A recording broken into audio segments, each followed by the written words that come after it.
check. Mic check. 1, 2. Mic check. 1, 1. Mic check. Hello, hello. This is low. Hello. Hello. Hello. Hello. Hello. All right, that's better. All right. It's the one you only. I turn the thing on. All right. In the library. I don't know. It looks a little foggy. Give me 1 second. Library.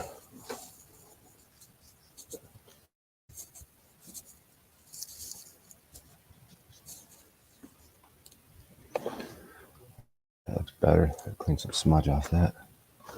Oh, that's a full screen. That's a full screen right there. In the library, people. Gotta keep it down a little bit. Let's try the link. Let's get some people in here. I'm gonna have to facilitate a conversation today. I'm get kicked out of this library and drag me out kicking and screaming. Someone, I don't know if it's me. Who it is? Might be my mother, my grandmother, my sister, my cousin. You guys hear me all right? I'm trying to whisper in this library. Let's get some stuff plugged in here. You guys are all right, man. I don't know where you guys are from or what you're doing. You guys are all right. What we got going on? We got everyone. Ben. Oh, what's up? NJ Jeep girl. Get up here and show your pretty face. What's up, Benton? Jeep girl was first. Benton is the second. There's an order to this operation. Yeah, I'm going to share Benton's link. I meant to do that yesterday. Shout out to Benton. He's a great broadcaster. He's about to go to Chicago.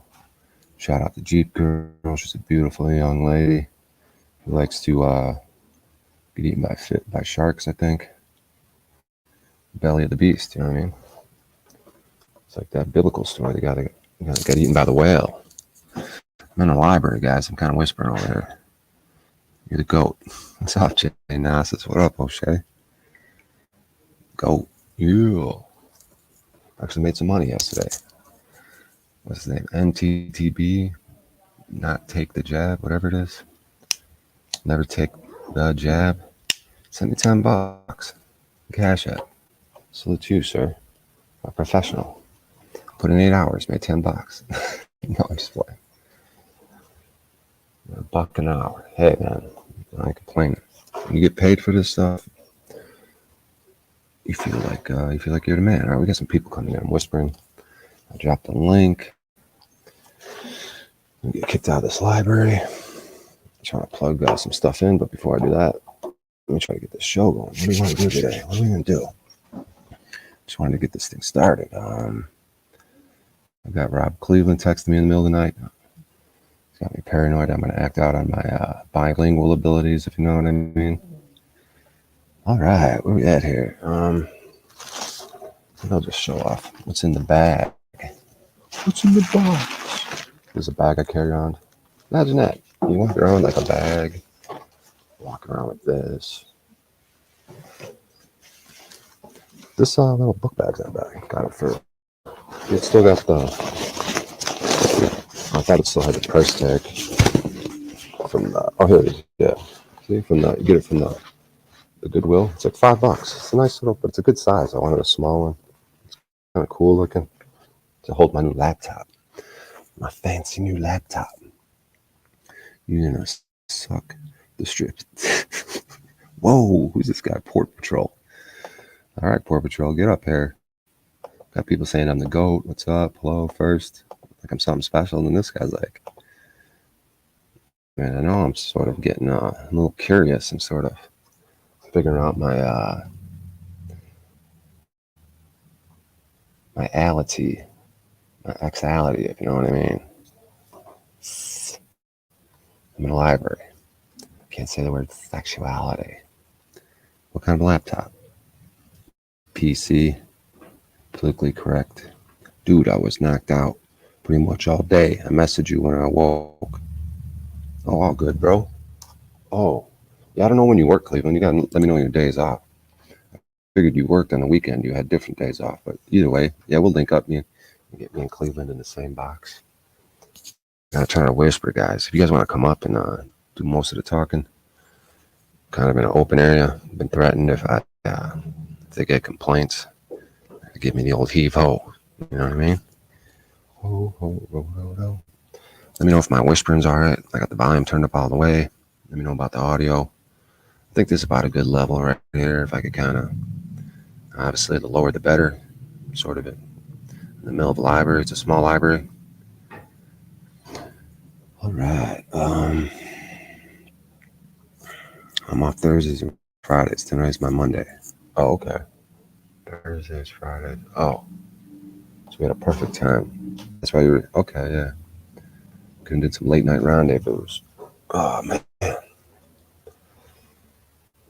of looking at my face here. So you get the lighting. You gotta have great lighting. This might not be the greatest lighting, but hey, I'm the light. That's why. So I got something to share with you guys. We got 10 people here, guys. Blessings, gratitude for the 10. Because this stuff could build, you know what I mean? Get Paul enslaved up here. You know, Paul enslaved in the mix. We gotta get Zetetic Warrior. NJ Jeep Girl, you're up by Zetetic Warrior. I need you to go and do a wellness check on him. A wellness check. Do a little oil check. You know what I mean? Let him do a little oil check. Oil drilling. I drilled that man for his oil. Value. Take that value right out of your little succubus. All right. There's people looking. There's librarians looking at me. I don't know if they want to throw me out or do a little oil drinking. You know what I mean? Oh, God. All right. You and Rob are going to run a double. Whoa. I don't wait. Whoa. Goddamn, Port Patrol. Get up here, dude. Who are you? Yeah, this guy. He is funny. Rob Clayton. I don't know what's this guy doing. We got 10 people, guys. Let's got something to share with you guys. I got something real nice to share with you guys. I'm going to plug in all this other shit after we get rolling and all that. I don't want to be distracted. Losing all my viewers. Thinking that I'm boring in case Paul and Slave's watching. Gotta give him incentive to come up here. You know what I mean? That man just come up here if I'm rambling bullshit. I'm not talking about rights and freedoms and license plates. And oh, fuck, we lost 3 people. God damn it. These numbers go up and down anyways. But, yeah, man, I did this Twin Hearts meditation last night. Right before bed. Man, I'm telling you. Let me just check in what's up. Oh, never mind. But, yeah, this Twin Hearts meditation, man.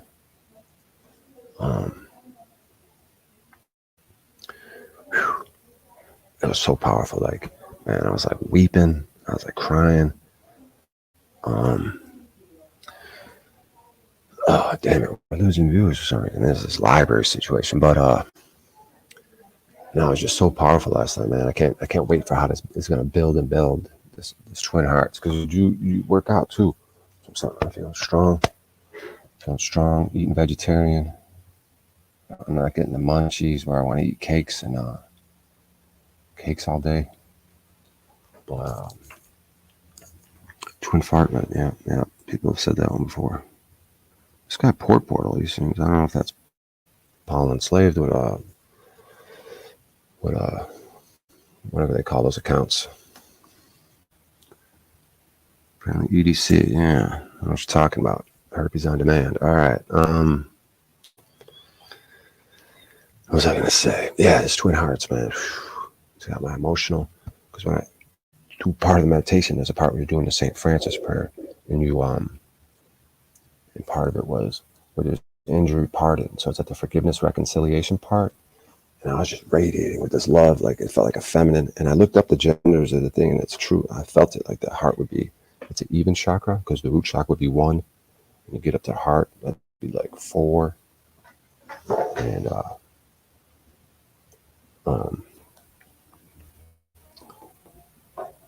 just give me 1 second. Hey, brother, is my talking bothering you a lot? Or no, it's okay? No. Okay, cool. Sorry, man. Just had to check in with my buddy. I just met this guy. He's real cool over here. Dude from he's a Haitian guy. He's real cool.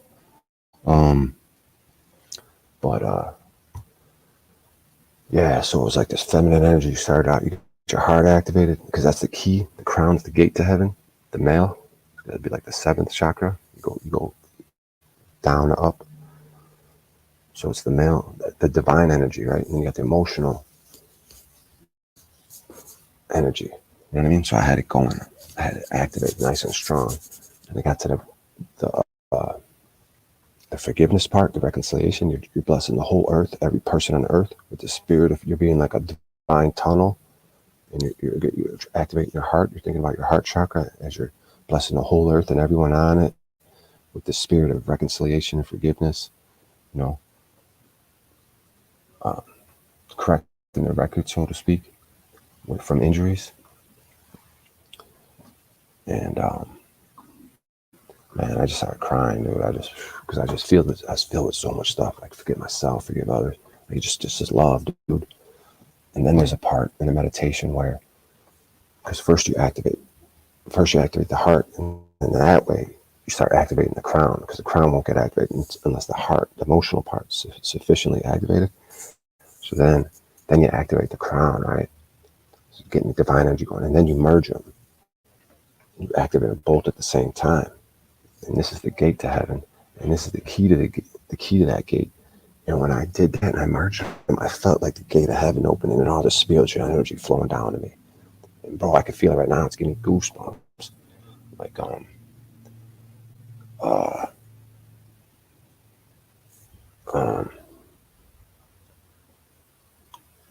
yeah, he says 4 is death, but it can also be a square. So if you're on your square, you're on a strong, solid platform. There's dualities to everything.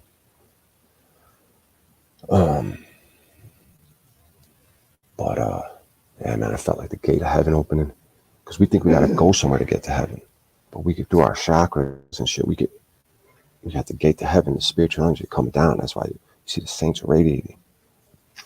They got the spirit just radiating. So I felt this energy, and then I blessed the whole earth with all this power. You get all charged up energy, and then you release it into the earth, to the earth and everyone on it. And then you do a grounding where it comes down through your spine, because first you got your hands up, and you imagine like a small earth in front of you, and you're blessing with everyone on it. And then you imagine your spine like roots of light going down from your spine, down from your feet into the earth. It's a whole thing. But I just want to tell you guys how it's got me good energy. You know, you get your incarnated soul, you get it purified and cleaned, you get your aura cleaned, you get it washed, you get your chakras all cleaned and washed. This way you get spiritual energy could flow better. You know, I could read the benefits to you from the screen. I can pull it up, all the benefits from it. But a lot of people, this might not be. Can you play the piano now? Well, if Rob Cleveland would bring those beautiful teeth over here. No, Rob's a piano man. He plays the piano. He's like, that's a joke. That's a racial joke that Tommy started. But Rob's running with it. See, Rob's taking it. Rob's taking it, running for a touchdown. Quick twitch muscles. And I saw that on an NFL thing. So that's kind of half. Isn't that what Jimmy the Greek said? He said black people had quick twitch muscles. Yeah, 4 is death, says Tribe. All right, guys. I'm gonna drop the link again. Anyone wants to come up? Yeah. And Rob laughed at that. Rob's gonna beat me up when he sees me in person. Like, I got beef with you, O'Shea. Pow. I'll be like, give him the other cheek. Man, Rob, my cheeks are so tired from you punching on me. Boy, my cheeks are tired. All right. In the library, I can't feel like I could be my full expressive weirdo self, but that might be good for the whole live stream community. All right, we got these numbers going. Let's get Paul and let's get Rob Cleveland Tribe. Come on, someone come up here. Let's get Cheap Girl. Let's get Portal Patrol. You guys see the link. I don't know why you guys are being shy, little guys. I don't know why you guys are being shy. I'm in the library. I need assistance today. But yeah, man, things are good. I slept near this mountain. It's called Lone Mountain. It's just a crazy mountain, a lone mountain, just like it sounds. Just right in the middle of fucking some suburban community. Las Vegas is crazy, dude. I like it. I like all these mountains. You guys know I like mountains. And I like how it's like surrounded by it. You're like in a bowl. So it almost seems protective like that a little bit. I kind of like it. And then something about being in the desert in these times. Like I feel like the deserts might get like things are about to flip. So deserts might get some water or something. Something might go on. Something about these deserts is pretty cool. What else we got going on? All right, what do I want to get into? I'm going to show off some of my old books. I got an old dictionary from 1929. It's the Winston Simplified Dictionary. The Winston Simplified Dictionary, 1929. Very lovely dictionary. I love all the illustrations in it. I got lots of illustrations. Lots of wonderful illustrations of things. See that? Like all this beautiful information. It's a very nice dictionary. I love this dictionary. But see, old books, they fall apart. See, they're so old. I'd love to preserve these things, man. We could do so much on slavery property. We're going to have like a little department that takes old books, recreates them, gets them nice, so they don't go out of, because all the new stuff, all the new stuff is garbage. That's why they're getting rid of all the new stuff. That's why at these libraries, they got a thing called the Friends of the Library. And the Friends of the Library, they get rid of all the good stuff and they sell it dirt cheap. That's how I got stuff. I'm going to show you the stuff I got dirt cheap.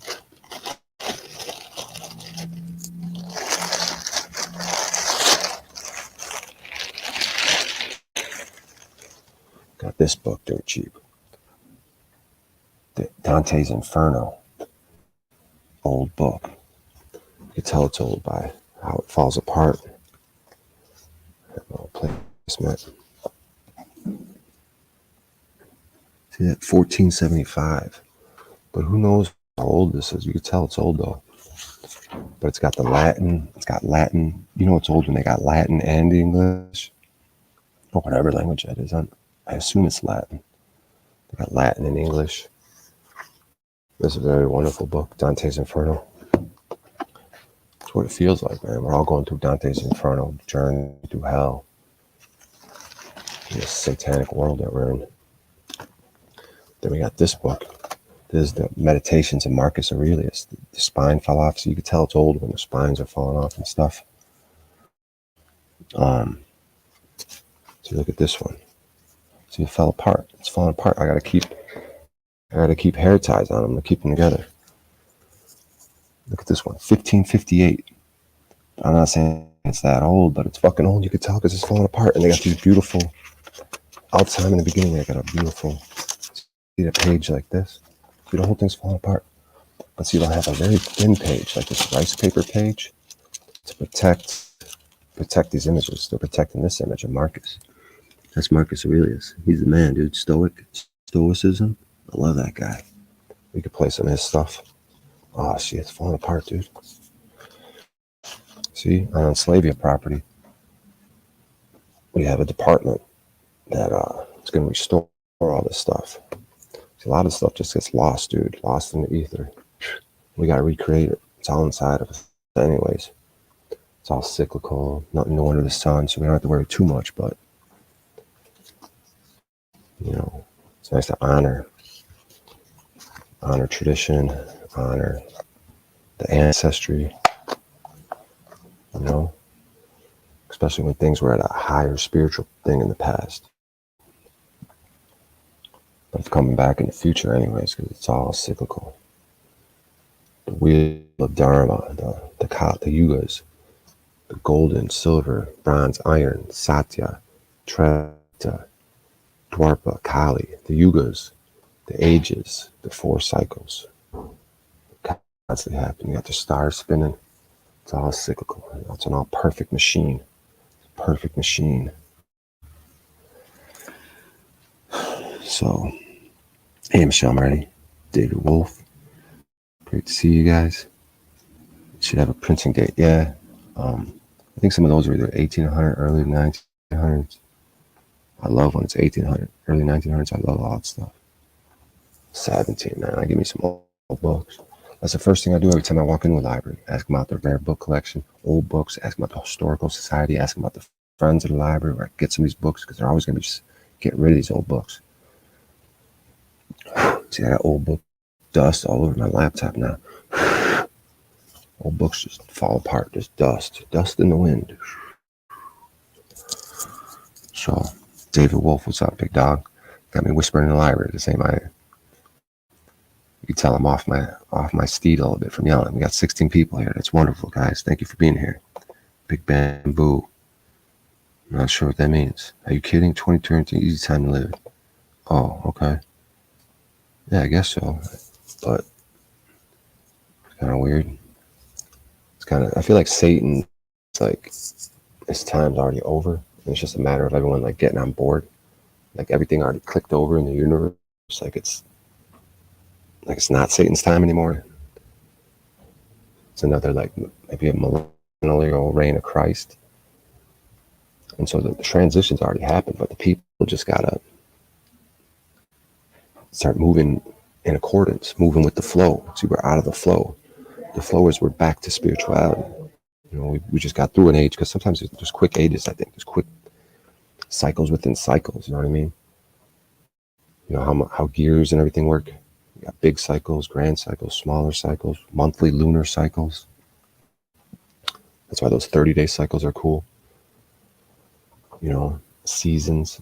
There's like Paul talks about the seasons and times. You know what I mean? So Satan had his season, a short season, which is why we're witnessing everything that's going on and the momentum of that carrying us to what's going on right now. But something's clicked over in a natural season. And we just got to recognize that and fall into line like they do. Use it to our advantage. Know it's our time to shine. Come out of our shell. Start expressing ourselves. You know what I mean? Use our strength, inner strength, divine strength. You know, could lead to our physical strength.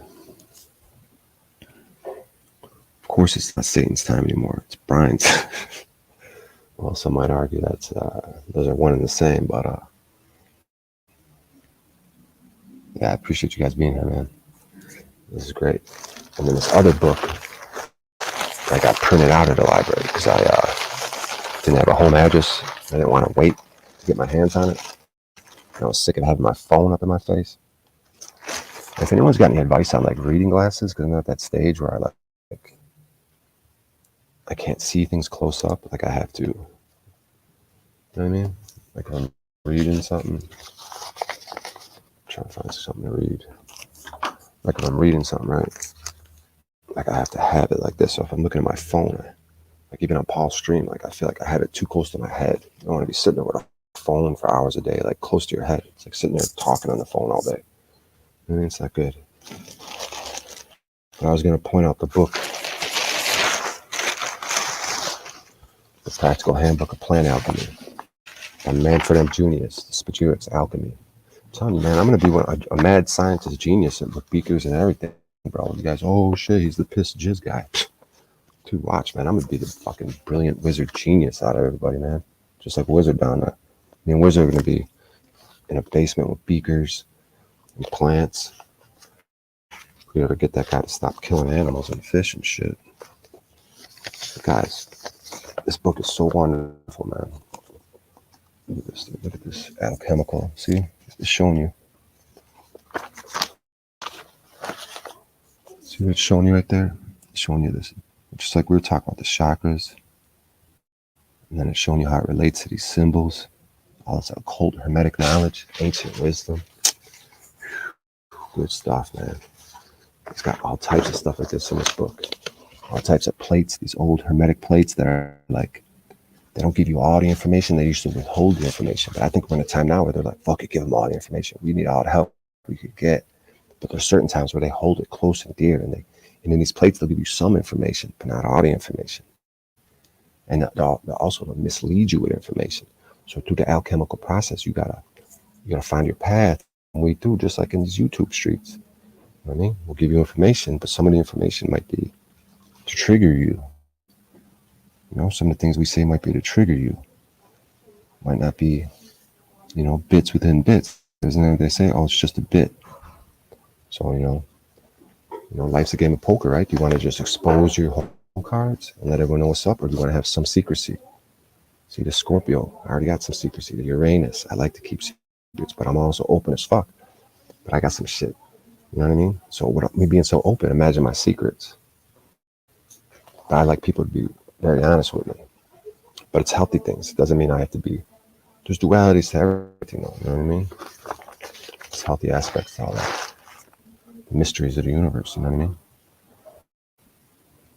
Where we at here? Brian, shout out to the chat. Yeah, let me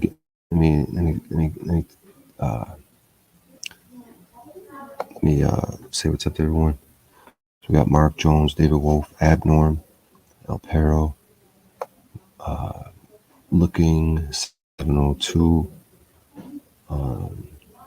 Tribal Creature. We got Michelle Moretti. Hello, Michelle Moretti. Let's get the biggest way I could see her. I need to see her as large as I can. Is that? I think it is. God damn, is she pretty? God damn, Michelle Moretti. All right. Let's see. We got Rob Cleveland here, piano. We got Jeep Girl. We got Port Patrol. I don't know who that guy is. I think it's the first time I've seen him. We got Jay Gnosis. See, Gnosis, that Gnosticism, Gnosis, knowledge, like Gnosis, that's something with knowledge, enlightened knowledge. Benton. And man, we got the whole squad in the building, dude. Things are nice. We got 19 people. This is good. I'm in the library. I should take my shirt off, make it weird, you know what I mean? We got Watt Life in here. Hell yeah, dude. Got the whole family in here, dude. About to get cooking. Got the family gathering around. You know what I mean? It's like you guys come in to O'Shea's house. You can smell the food. You can smell the urine. No, I'm all right, man. I have to clean up a little after the stream, but I'm all right at the moment. I'm not stinking. I got my teacher oil and coconut oil under there. Nice and natural. Get it cleaned up and then put that in there. You know, if you need to do it a couple times a day, extra cleaning, so you don't have to use that deodorant, that store-bought deodorant, clogging up your pores, putting weird chemicals in you. El Natural, baby. Apparel says, greetings all. On phones who can't come up on panel. Too much background noise. I hear you, brother. It's all good.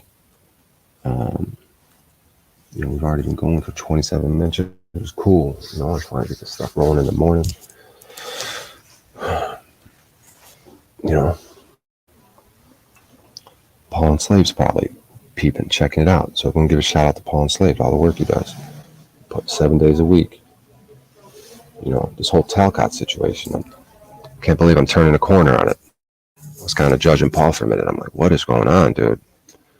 All this Talcott shit, I'm losing my mind. And then I see Jackie jumping on board, like, nah, Talcott's making progress. I'm like, and then I find myself yesterday with a big smile on my face when Talcott's on stream.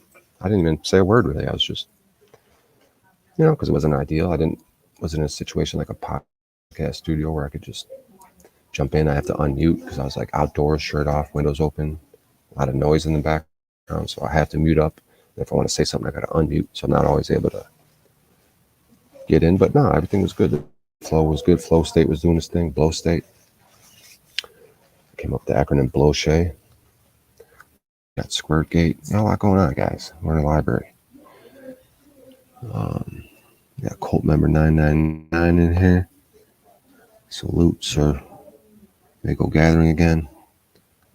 You're home soon, then maybe I'll come up. Then if you're still on, it depends on the river. I might go gathering. I think he's going to go gathering mushrooms. That's a valuable skill. Mushrooms. But I like his style of like testing things out. Because people, they try to make you be so afraid of mushrooms. Like, don't you better be so careful. You better be 100%. They're going to kill you. But if you logic it out, the way El Perro does it, yeah, put it on your finger. First touch it. See if it, wait an hour or two. See if your finger's tingling. No tingling? Then maybe touch it to your lip or somewhere else in your body. See if you get any reactions. Wait a while. And maybe touch your tongue to it. See if you get any reactions. Maybe take the tiniest little piece and eat it. See if anything's going on. You know what I mean? Before you just start scarfing down mushrooms. Any new conflicts videos? Yeah, that's probably a good idea. Since I'm in the library. Yeah, why don't we do that? I gotta plug in a few devices. That's a good idea. Remember, we'll play that. We'll go to conflicts. We'll play one of those videos. Oh, Paul's at Benton's. Oh, god damn it, I fucked up. I could have done the merch. Yeah, what I'll do is I'll put them on, yeah. Now give me a second. Rob messaged me on Facebook. Where's it at? Where's his message? I gotta go here. New messages. Oh, where's his message? Oh, I don't know. That was the other one. Alright, whatever. Alright, let's do this. I'm gonna pull up Benton's stream. Wait a second. Ooh, is well live. I could even hop on panel there, I guess. And then just share that with you guys. That's probably the best way to do it. Cause I tried to do that merge thing yesterday. I don't know. Until I get the OBS software, I don't really want to do that because I'm sort of trapped in their world. And then it was like still streaming when I left. So I had which could be dangerous, bro. I know I'm going to be the streamer that's going to get caught. Like, I already had to stream in a public bathroom yesterday, like a retard, but I thought no one was in there. But then people started coming in. I should have just turned the camera off. Whatever, though. You live and you learn. But let me get this going. Benton. All right, let's see. And here. Holy shit, they got fucking, I think they got, what's that guy's name? I think they got a famous person. No, they're just showing a video. Like for a second, they got Andy Tate on the stream. Holy shit. Dude, this crazy lib world. We're going to probably have Andy Tate, Wes Watson on stream, and we're going to be like, we're going to be the heads of the class. We're going to be talking to him like if we talk to anybody. Like, Andy, you're being a bitch. Wes, you're being a bitch, bro. And I'll do it too, probably. If I send something, they'll do it to me. All right, let's get this going. Let me share this screen.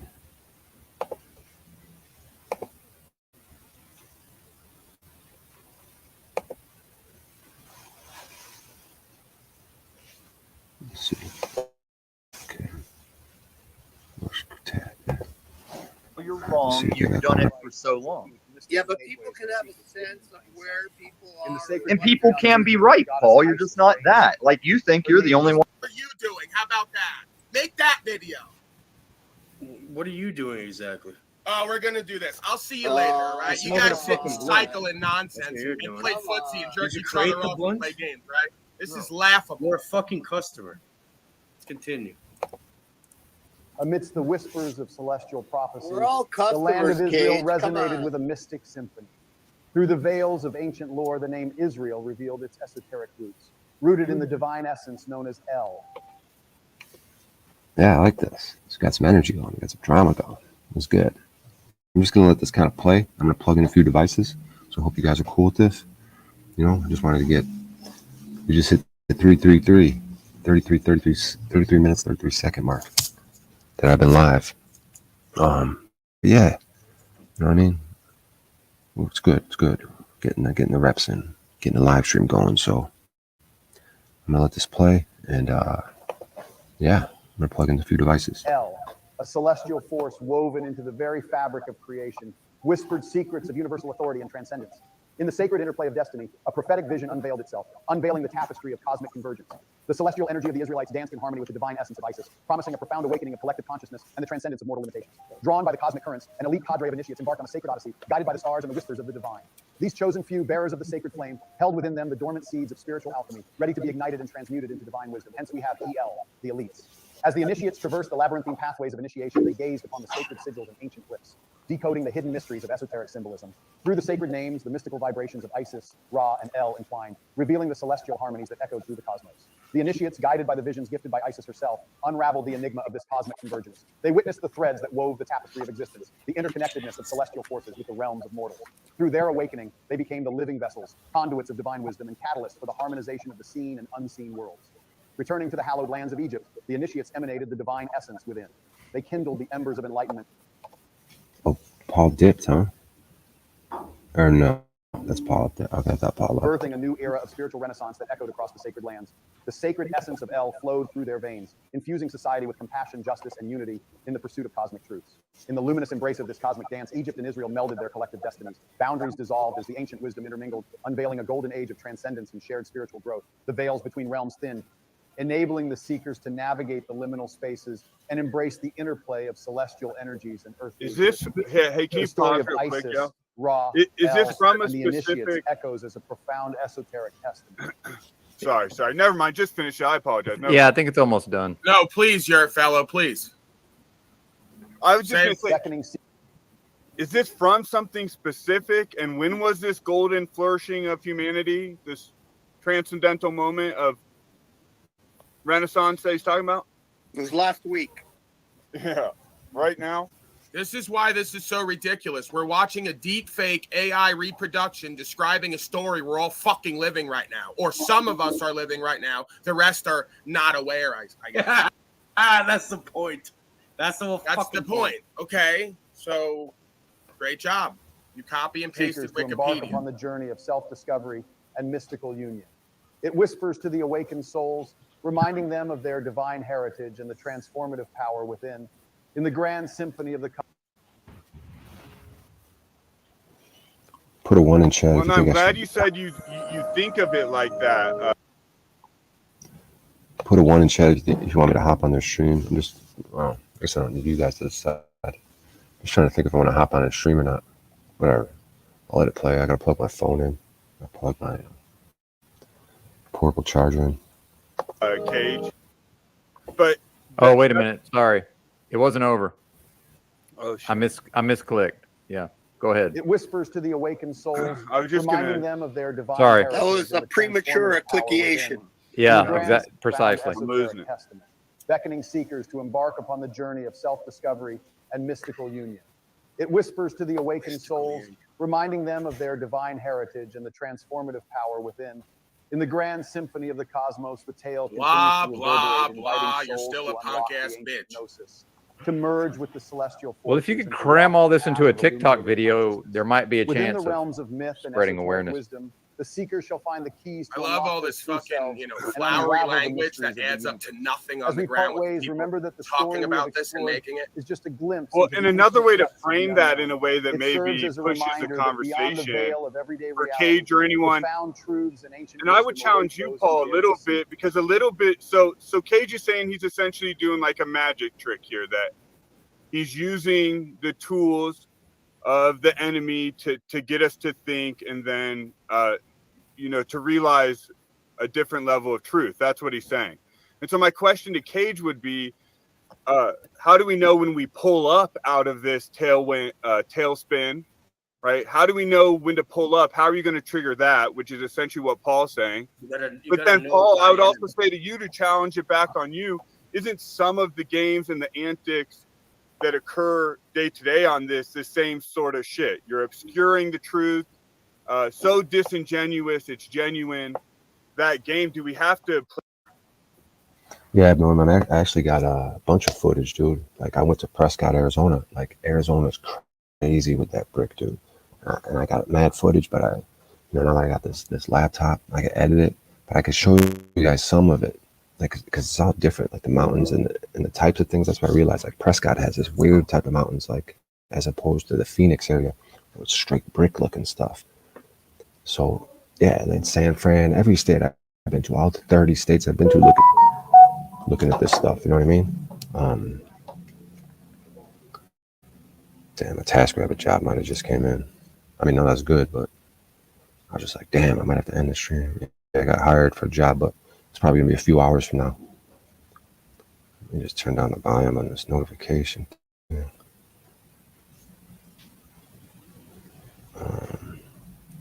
I just got hired for a job. Let's see here. George hired me. Do something here. So George, It's a job at 1 p.m. What time is it? It's 10:09. Helped assembling and moving a bed down one flight of stairs, then move a small couch up that same flight. Nice. See? Easy job. See, I lowered the rate down to 40 because I'm in Vegas. I'm in a new area. So when the jobs start coming in, then I could keep raising the rate until the jobs slow down. So then you know where to, get your highest rate. So I'm gonna go ahead and let this guy George know that I could do that job for him. So normally I say the same thing. I say, hi, George. I put hi, comma, George. And I say, I can do this. That's how I responded to so many of these jobs, dude. This is the first thing I say. Hi, person. I can do this.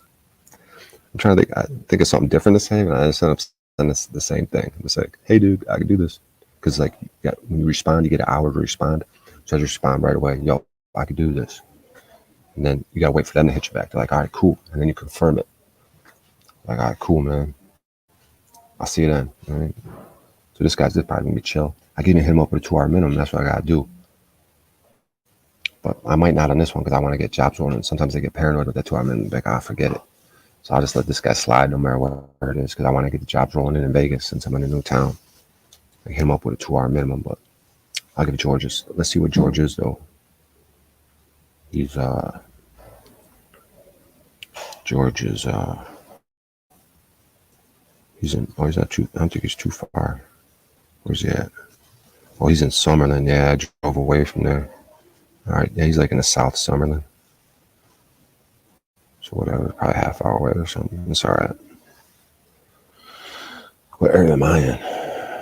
Should I even tell you guys? Yeah, I'm in that area. Like northern Vegas. All right. Got that going. Got this going. Let's see what's up. Yeah, great. I take the job. Yeah. Take the job. Make some money. What else we got here? Have a wonderful day. Got Mark Jones. Yeah, see you later, Mark. Salute. Thanks for being here. Red Rock Mountain. Used to climb the hills on a Friday out of high school into caves. I'm sure they've covered up since. See if you can look at Sunrise Mountain and see whole things look like Indian chief laying down. Yeah. I'll get up here looking. Yeah, I've done Red Rock before too. And when I did Red Rock hike, see, I had been living in Arizona. I was visiting Vegas for the summer for the World Series of Poker. And so I was like, oh, I hike every day in Arizona. It's the same climate. And the ranger's like, dude, I don't think you got enough liquid with you. And I was being cheap. I was like, I don't want to spend $3-4 for a couple extra bottles of Gatorade. And I'm like, I'm an experienced hiker. And then I was hiking all alone up Red Rock in the blazing sun, middle of the day. I started getting a little dizzy. I started looking at my water content. I was like, damn, this is dangerous. This is the real shit. I was like, I could pass out from the heat exhaustion right here, dude. It's over. It's a wrap. I was like, damn, dude, when people start giving you advice like that, man, you better heed that shit. Because I hike alone all the time, man. You know how many times I get a broken ankle? You know how much alone hiking I've done, dude? Through this whole country, through deserts, Mojave Desert preserves, driving in that shitty Taurus. Couldn't even touch the gas because the roads are so shitty during COVID when there's signs up saying we have no one here to help you because of the pandemic. There's no one out here. Travel at your own risk. And I'm out there traveling, scared out of my mind. Can't even touch the gas because the rocks are, my tires are all fucked up. Man, that's like suicidal type shit. White waterfall, simply hike, but definitely bring water. Yeah, I drove out to Death Valley. I drove to Death Valley to do stargazing, dude, because you could see the whole sky. Go to Death Valley. I drove there out on a whim, dude. And I saw this one star, dude. It looked like it had green on the top, right on the bottom, with a white stripe in the middle, spinning. And then these dudes would come with headlamps towards me. I'm in the middle of nowhere, dude. BLM property. I'm looking at holes in the ground. I'm just sleeping next to my car under the stars. I'm laying on a sleeping bag, laying on a foam mattress. So I like those experiences, though, dude. I like reminiscing those experiences because that's balls, dude. You got balls to do that all by yourself. Just go out to these deserts. just travel, to drive around, sleep. You know, I know it's dangerous. You gotta step your game up security because I am world famous, celebrity status. But if I was, would I have 8 viewers? I got, oh shit, 6 viewers now. Damn it, we're losing everyone. Son of a bitch. All right, let's go back to Plays this. this part a little bit to stimulate the conversation, and you know, does that have value or not? I mean, yeah, whatever's authentic. I can't choose what comes before and after me when I speak. But, you know, I can remind us all that we're here again today and that Cage has another presentation for the class, another AI deepfake of copy material from Wikipedia. It doesn't apply. It's not Wikipedia, Paul. I'm just saying you folks have a community of decades of just sitting in a hole spiraling and representing the same info over and over again. I tend to agree. Where does it go? Where does it go? Yeah, I'm 3 to 5 years into on the ground applying this shit on all levels and alchemizing and transmuting and transcending. And you motherfuckers want to keep doing more presentations about it. I want to see you live it. I don't get it. I do live it. I'm doing it. What's the fear? What's the fear, Gage? What's the fear? What's this going to do? This AI. What's the end conclusion? The fear of this? What do you think is going to happen because of these fake things? Nothing. It's like this. Like, what do you think happened when people invented a gun? You know, everyone's freaking out about guns. Like, guess what? People invented bulletproof vests. Yeah, but they invented armored cars. They invented things that could, you know, kind of react. Freaking out about this? Right. So, and another way to look at it, so after a history of doing that, can we never pause, Cage, and say, instead of just rushing forward into the new technology, can we actually address the messes the previous We have technology been being created? deceived by this shit for probably over a decade, minimum. Usually it would seem to me that a lot of these like groundbreaking technologies seem to come about whenever there's Exactly. right. They've been there for a long time. Exactly. I know what you're going to say, Paul. What was I going to say? You're going to say they seem like they're groundbreaking and new to us because they're being put to us. That's not what I was going to say. Well, you should have. What did you just say what he's going to You should stop being a punk ass slave with no face on here making videos and not having a free life. You've seen what I look like, man. Come on. You're a slave, I guarantee it. Top to bottom. Okay. Well, and I was, yeah. Well, and you know, nobody has to do anything, as I pointed out, and you certainly don't have to do what Paul is suggesting. But I would say that the fact that it's 2023 and this is the level you're at, this is pretty fucking sad. Yeah, you actually do have to, right? Like Cage likes to make absolutes, like and not know what he's talking about, and then I'm going to do it for truth. You absolutely have to do what the fuck I and Lizard and others have done and are doing, or else you're going to be even more of a slave. So here's your condition: if you don't mind being even more of a fucking slave who's disempowered, then don't do it, right? Because like my father said, it's not his cup of tea, you know. Well, Paul, you don't know me, first of all. Second of all, you're making Right, we don't know me. We got that one. It's not like we never heard that one when someone's full of shit. You don't know me, right? I know me, so I know you. If you You're did know the grand me, wizard of the esoteric knowledge, that's how that works. Because I know me, I know you. I don't need to live with you. you're on a very low degree. You're a bit beyond the path, but I'm here to help you go forward. Yeah. Thank you, Cage. I appreciate your facilitation of my growth. Well, Can you answer what the it's fear all up is? to you at the end of the day, but I'm not going to be Right, but you're not in a position to tell me how I can grow and level up when you've not even achieved what I've done years ago. You don't even know about me. What are you talking about? No, I'm pretty damn sure you haven't corrected the record yet. No, I'm going to go with that narrative. I'm going to go with that narrative because we're like 6 to 8 months into this and you've never shown anything, never told anything, and you've got the same rap how I don't know you. I've heard that all before. You're not special. Well, the stuff you puff on. If you weren't a slave, you come at it just how I'm coming at it, and you don't. So I know you are energetically a slave. No, I know you are energetically. Because you only buck up to call names and talk shit, but never talk about passion for truth and how it works on the ground. Never happens. Never seen it once. With the majority of folks here, never seen it once. Never seen them get uppity and passionate about what the fuck they're doing and living through and helping inspire and co-create. Never seen it. So you're already deepfake AI'd out because you're the walking living dead. How about that? Not really, my friend. It's actually the exact opposite. The only thing is, I understand a lot of people are going through the same things, and I'm just whining and bitching and tell people about what I go through because I deal with it like a man. It's already taken care of regardless. You got a license to grow that weed yourself, Gage? Yes, I have a federal license. Ah, well, there you go. Yeah, he's got a license for every piece of his property. He's got a license for every movement he makes. He's got a registration. He's got contracts with the state of Shaitan, all the rest of it, right? And they want to get on here and tell me about the powers that be, the masters, and the deep If it was up to me, it would still be illegal. You don't need a deep state. Yeah, one state's got everybody. What do you need deep state for? The state of has everyone in contract. If it was up to me, it'd still be illegal. I wouldn't need a license. Fucking laughable. Do you see Every single person I see moving up and down this road is a Most fucking people, slave. they're Just not. imagine what it looks like from my point of view, right? Tax, coded, policy, every single one of them. I can't look to my left or right on the road and find a real honorable man or woman who understands truth from the bullshit they've had overlaid.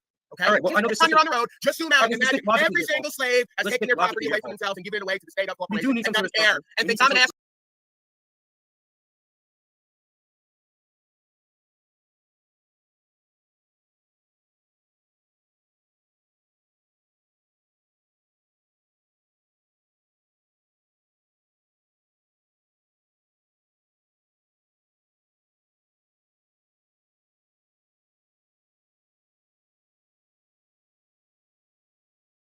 So freaking loud about it. You don't even have a freedom to move anymore. No, but we do need some sort of structure. Obviously, what's going Right. on. Tell us all about it. Tell us Well, all I'm about saying it. that We need this some should form of not forced ship in contracting to keep the slaves or the free men and women in line. Who's clearing the roads for you? Who's making you enjoy? There you go. Government did it. Road. Government did it, of course. Government owns it all. Government did it all. The men and women are just People trash. are doing it. The people own it all. Yeah, no shit. You know? And the people aren't people; they're persons now, so they don't have their own mind and heart, and they gave all their power away. So now, people, men of the people like me, we have to have contracts forced on us constantly and be looked at like criminals because Yeah, yeah, a slave. lot of people would say, like you said earlier, like, what do you? Oh damn it, I was muted there. But I was just saying that. Oh, thanks, cult member. Yeah. I was saying I like this interaction that Paul's having with this guy right now. You know, not just for the drama, but like, because like I feel like I have some of that Cage in me too. Like, oh, we learn all this shit, we talk all this stuff, but then where's the application? Like, where's the rights and freedom thing? Where's, you know what I mean? So I like this interaction right now.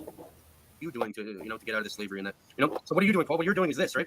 All it takes is one person. So it's like an antivirus, like an anti-cancer, right? These ideas, it's like germinating or planting seeds. Eventually, these ideas will germinate to other people's mind and they'll spread. Either way, That's your hope. That's your hope. So it's injecting code. No, that's how it works. Cage, that's what's so interesting. Isn't that what you accuse the bad guys of doing? To keep it simple for Lubas? It is. That's why. Like we're playing a game of Is chess. that what the bad guys are doing? So you're saying you're doing what the bad guys are doing because they're doing it to show that they're doing it? You have to use their tactics against them. You know? Like false flag? But how are you doing that? Gage, you just said that you're selfish and self-centered. You said that you wish that the weed was still illegal. Why did you say that? You said that because when it was illegal, it was worth more money, so you could get more out of it, right? Not because, and as soon as it became legal, you jumped to go get a license. Well, no, it's not just that. When it became illegal, it became monopolized, and there's a bunch of these corporations taking advantage of the shit and making a lesser product that's being radiated. Selfish reasons. Irradiated. Not because it should be illegal. Not because It doesn't matter. I don't care. You can't give a fuck about laws. I don't care. Not because it's a gift from God. That you don't have the sense in you to say, wait a minute, a gift from God that grows on the land. Actually, the government has control whether I use it or don't use it. You don't have that in your mind. No. That's why I respect Palcott, because at least he's insane or real enough to come out and say the part no one wants to say. Right. Christ the being did the hard part. Paulie, you did the hard part. Now we're going to sit back and have fun and wait for it all to change. That's what he told me last night. I said, oh, you think that's how it works? You're all going to sit around and yap and it's going to change? No, you're a bunch of cowards. The reason you're not doing it is the same reason I wasn't doing it. It's the same reason I got to fucking remind myself like this and get fired up, because there's a punk ass coward in me too that'll go along to get along and take this whole place with it. Okay? So don't bullshit me and everyone else. If you weren't a slave, you fucking stand into power and say fuck the consequences. You don't do it because you're scared. It's that simple. And we're all there. We've all been there. We've all been there, Gage. And we all get there at some points, but it's a fight that needs to be fought. You guys don't understand. Like, you know what? For regular people on here, I can see how you. Well, man, if you can't make us understand, how are you gonna make the masses understand? You have to be very careful of what I say. I can't say certain things. The masses have been enslaved since the beginning of time. They'll be enslaved since the end of time. It is the few, the proud. I can't say certain things. This shit's all laughable to me. You know. Right. It is the few and the proud who be all they can be. Remember that lingo, Cage? You know who uses that lingo, right? So the majority are not going to get woken up by Cage and his deep state AI face because they're cowards. They already know the dynamic. They're thrown in with it, and it's not going to change. So like it's really, really bad. Exactly. Most people will not change until they're forced to change. It's like a survival mechanism. I agree with that. So each person's going to put themselves on record for Judgment Day. Are you a slave or not? Did you follow and serve God, or did you serve two masters? In which case, then you'll have to answer for that. So that's why we do what we do, because we know the time is nigh, right? In this life or the after, we see it all coming down. And I'm not going to sit there around a bunch of slaves in the street and whine about what I did and didn't do. I'm going to be the one saying, well, you know what I did and what I was doing when you all were doing nothing. Call it ego, call it whatever you want. It's not easy for me, but I still do it because it's true and it's right. Everywhere that I can. When everyone else starts living like that, we're out. The game's over. Well, yeah, Paul. This is what I do. Like I can tell. You know, you've lived a certain lifestyle where you're able to learn these things easily, right? Most people, you know, like you said before, they won't learn until they're forced into the shit. Okay, let me ask you a question. Let me ask you just a quick question. Maybe it means nothing, but what do you think would have happened when Trudeau legalized marijuana, right? And he brought on all this licensing shit and permits. Hold on. Let me finish the question. Let me finish the question, and then you can go on. I'll shut up. What do you think would have happened if all the illegal growers, because everybody's been, you know, we were all there, instead of going to get these licenses, they just carried on business as usual, fuck the licenses, and they just did it more openly? What do you think would have happened? Everything's happening. That's what they've done. Who? Everybody in the industry. Just no, they all you have to play their game. You licenses. get their fucking license. It's like a form of compliance. It's like feigning resistance. This is what I'm saying. So if they want to bring it to court, something happens. They try enacting this slavery fucking agenda. You can use it against them and use loopholes against them and use their own law against them. But who made the choice to go get the license? You or the state? Well, who made that choice? The individual did. You did. Bro, you guys always talk about how this whole creation is connected and energetic and all the rest of it and based in words and terms. Then you don't see how this whole thing is about a soul trap with the Akashic Record. If you take the contract, if you stand and say you understand, if you speak those words and it's on paper, they got you. Whatever you think that this karmic loop, this cycle, this dream-catching soul trap is, that's it. As far as I'm concerned, right? Well, that's how you end the sentence. You begin and end the sentence with your signature, right? In a way. So that's like kind of sealing your name to something, you know? That's bondage. It's intergenerational, interlife, I believe. I can't prove it. Bondage and slavery. Where you don't get. He's freaking me out because, wait. Oh my God, I'm lost in the Matrix again. Because I'm watching myself on his stream. Wait. Oh my God, I'm so lost in the Matrix right now. Out unless you transcend and transmute the dynamics since the beginning of time. We're going to put forth a mandate in the code. You're going to be feared into doing it. There's another side of you with faith. It knows the truth. If you ride with that, you're out. If you don't, you're coming back over and over again, and you're getting slaved. Exactly. So it's all about accountability. Right? But We can't really blame. We can't blame. Hold on. We can't. Yeah, but hold on. Quit just like blaming outside forces. Wait, the point is being made. With some accountability. What is in question, Paul, and the pushback comes, and I'm interested to hear your response to this, is the idea that you're not doing anything if you're not doing a few particular things. Are you following what I'm saying? That's where the discussion is at. How exactly do we transcend those, fraudulent contracts, essentially, right? Because isn't there something to it? If it's a fraudulent contract, it can't be in effect in any case. I'm not even saying, hey, listen, you know how I sit with this. This is a principle. It's not about getting it done necessarily the right way. This is. I'm so lost in the Matrix. What is happening right now? They're playing me, playing them. What the fuck, dude? I'm about to lose. I'm about to have a panic attack. I don't know what's happening. About you in the beginning is the word. The word is made real. You have to use your voice and the word, however that appears to you, to say, I'm out of this. No, don't understand. Whatever comes to that. Now you can get real good at pivoting and acting. Exactly, Paul. So it's not emotion and action, right? Hold on. It's like you have to think. And then you have accountability. Then you're actually doing something. As Paul was saying, right? It's like the tree of Prima and alchemy. Right. Their whole game is to keep us inactive, looking, watching, observing, thinking, feeling, generating energy. Think what you speak what you do. But never changing and transmuting it. Exactly. So then you have the action, the tree of Prima, they call it, or the quintessence. You know, the 3 and the 5. But That's what it is. It's all distractions and shit to keep you away from how strong your mind really is. Bro, all that is like this is again flowery language, Kabbalistic language to describe common sense. One gives birth to two, two gives birth to action, right? It's fucking common sense, Right, exactly. action, It's three gives birth to all things. Look at O'Shea. He's fucking mesmerized. But you know the sick fucking thing is, Paul, common sense is not very common anymore. It's the action. You know, there's a whole agenda to actually socially engineer that out of people. Holistic intelligence and common sense. It has to be engineered out. I think that the society and the culture has already been embedded for so long that it's more important to be polite and kind and go along to get along than it is to be truthful. So cowardice is already written in. You're not going to have many friends. You're not going to maybe online. I don't give a fuck. Have you not noticed? That's the point. But I'm saying, of course, it's the same way because people they do not want to hear things. Right, and ironically, this is the joke: is I went to the point where I gave everything up, had no friends, nobody understood what I was doing, everybody was put off by my countenance, and we've come back around completely. I don't know. And now they're probably coming. They're probably coming back to you. Some of them trust me and respect me, and might fucking actually stand next to me if something was actually to go down. I have a question. Those friends and close family members that seem to think that you're going. I guarantee nowadays they're probably, some of them are coming back to you and realizing that you're right all along in a way. Nah, the most of them have gone their own way and stayed silent. My father won't really. You've seen my father. He'll tap dance. But I don't really have big. What the fuck is going on? How does he? What is it, dude? I'm gonna have a panic attack in this goddamn library. Family. I got two uncles on one side, another uncle on the other side, my father's brother, and that's pretty much it. The cousins are in Florida with the aunts, whatever. I haven't talked to them all my life. So, you have a small family too, like myself. So yeah, I know what you're saying. But I'm sure even maybe a couple of them, some people, they turn around eventually and they're like, oh wait, They always say I was an only child, right? A lonely child. So I learned how to be with the fuck myself, with no dinner, with no toys, with no nothing in my. You've entered some sort of mandala hologram here, dude. Into infinity, dude. What is fucking happening? Fucking room because I wouldn't comply. So I learned how to be with myself and my thoughts, emotions, and actions. And I learned how when you crack that door again, I'm coming with it the same way I did last time. Well, Paul, I grew up the same way. Like in the winters and shit, I'd have to walk to school and I had no shoes, with holes in them and shit. Walking in the, your feet are cold. You have to learn pretty quickly how to get shit done. Yeah, there was bears, and I had to slaughter 3 bears before I got to school. And then when I got there was a lion on the top of the fucking school, and he would jump down on me. And I don't know nothing about lions, tigers, and bears, and I don't know nothing about that. I know about not having bus fare as a little kid and not having. Well, yeah, that's fucked up, man. I was never neglected as far as things.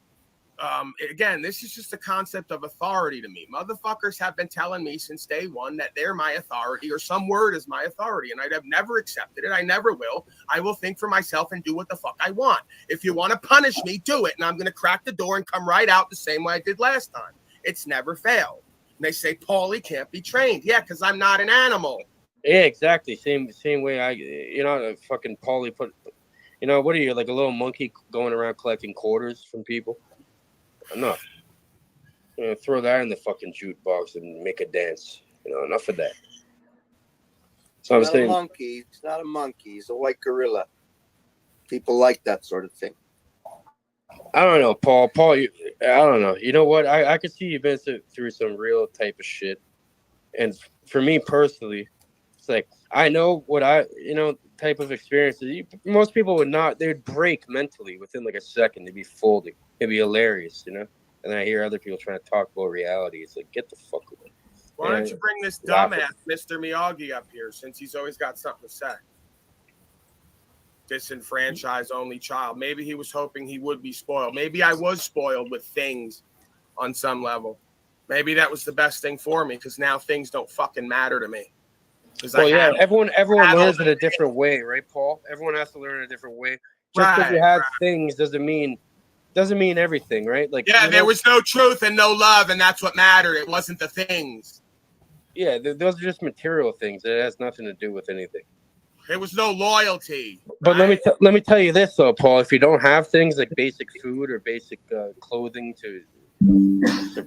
then you're left with a whole other thing. Like, you can't be a slave. You have to learn the slave script and then become like the fucking master, run the entire hood like me. That's how it's done. And you talk about all that, yeah. Talk about all these individuals, yeah. You can rub shoulders and with some of the people that run this fucking game, but they're also slaves too. They're just treated better in a way. I'm scared to bring this person up. scared to bring this miscreant up. Michael Lynn, 702. Who's this person? You're spinning. You're spinning. You're grinning. You're dipping and dinning. It's your Starlink, Moose.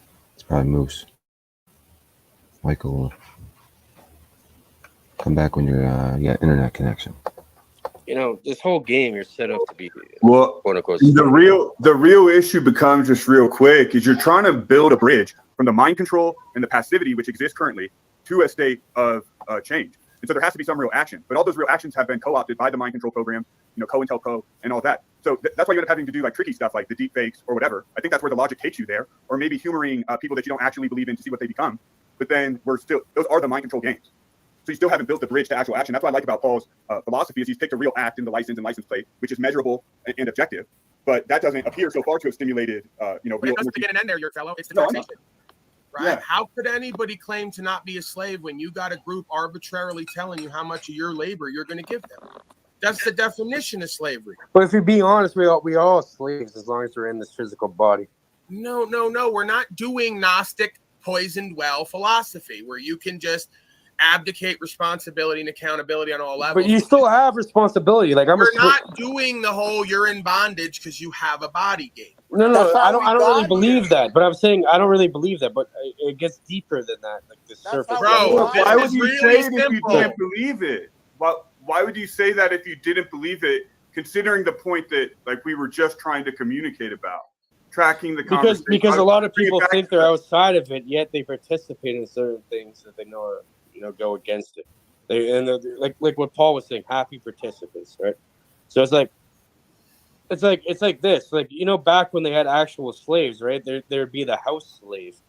As long as you give somebody some sort of like a house slave privilege, they don't give a fuck. They're gonna regulate all that's the the thing. Follow Cage, like catch up to the conversation, man. We know about house slaves and field slaves. You don't need to tell any of us on the panel that. We're talking about why are people so passive in regards to their principles. We have because it's a cop out. It's an easy cop out. It's so much easier to point the finger than it is to. But that's the point. That's what we're not doing. Like we're actually trying to turn the mirror on ourselves and saying, well, here's an example of traveling or doing our business or whatever example we want to pick that they're picking, and saying you had to behave. Well, I've seen this shit. Like I've seen like the top people. Like I've laughed at their face. They pointed a gun in my face. I laughed at them, told them to shoot me, and watch what's gonna happen to them after. And they knew. They knew they couldn't even fucking do it. I'm saying that's the mentality you have to have. Like they're fucked either way. In the West, we're all the house slave. We have a nice, comfortable place to live. We got running water. We got hydro. We got food. We're never in need of anything. Who on panel hasn't had a gun pulled on them? Who on panel hasn't had a gun pulled on them? Probably all of us.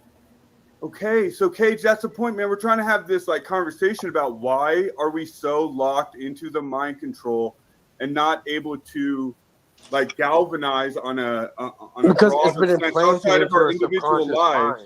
I thought I'll tell you why, my friend. Maybe I'm misreading that. I'll tell you why, my friend. Because it's been implanted. It's like injecting a code into the fabric of reality through the subconscious mind. You know why? Because a lot of people have egos, and when Paulie Boy talks about the facts of the matter, what he's done and not done, folks like Aluma Tommy say everyone's cucking to me, because everyone who doesn't have a twisted ego immediately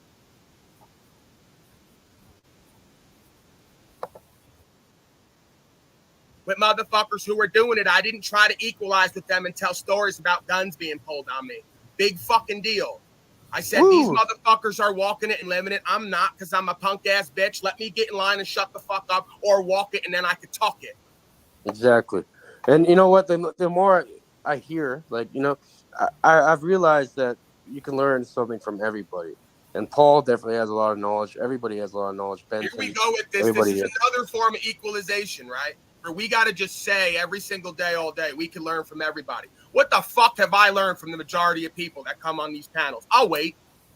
Well, not much, but you know what you have learned? Because there's not much to learn. So you could keep putting forth this equalization idea that everybody that comes forth, unless you're going to learn how to not live, how to not be a fool. But hold on. You can look at it. I know the So I can learn perspective. that from anybody. What to not do. And But what I to have the not do. exact What same the thoughts. fuck am I going to learn Listen, that Paul. I can't learn on YouTube from the majority of Listen folks for a who second. just show up on the panels? All right, listen for a second. I've had these exact same thoughts as you. Like I've contemplated this, and what I've deduced from it is, even if you think you're not, what it will do, it'll reinforce the thoughts that you already know to be true, the truth. So it's a reinforcement of truth, even if the people that have absolutely nothing to say, a bunch of idiots, like slaves, and whatever terminology you want to put to it, that teaches you how not to be like that. Either way, so there is something to learn. Right. So you learn in the antithetical what the fuck not to be. Great. So I show up on a bunch of panels filled with people I don't. It's more multifaceted than that. Wow. That's like great for me and people like me. It's right? more And then the alternative multifaceted to than that that. is like you could learn what to be by getting on panel with me and others, and you choose not to because you're a punk ass cow. Well, no, Paul, you've assumed, and we all won't have no problem. Well, you've assumed the role of being somebody participating in the conversation. No, I've assumed the role of the loudest fucking voice in the room because I'm tired. You're not an active. You're not an active observer. You're a participant. So therefore, I spent my whole life actively observing before I decided in a certain to get way, in the fucking game and participate, not be a slave. In a certain way, you have to teach others. Not by what you say, but your actions, right? So your actions prove and show some validity to what you're fucking spewing out of your mouth, and that actually has a beneficial effect. Like I said, it's planting seeds. Look, Bad Barney No Bullet needs help, Paige. Can we help him? Because he's another one who's now lately broken bad because his ego got hurt. I thought God made everyone equal. Why is there a need to equal up? No, God created everyone equal, and then a lot of you didn't use your time, energy, and attention properly. Exactly. And that's why we're not equalized. There's a power differential, haven't you noticed? Well, exactly. Application of knowledge is even more powerful. Have you not noticed? I completely agree with what you're saying, Paul. So we're not equal. Energetically, as a being, we're all one self, consciousness and awareness. As a beingness on the scoreboard in this life, we're far from equal. See, exactly, Paul. I've been saying this actually the other day. What it is, it's like, we all have the same potential, but we're not utilizing it, and therefore, we're not equal. Because we are equal, technically. Like it's there. You can access it, but most people are trained and even willingly participating not to do so. So therefore, they give up their power and become a slave and become a lesser being. Yeah, but they all have the potential to be as great as anyone else. That's the thing.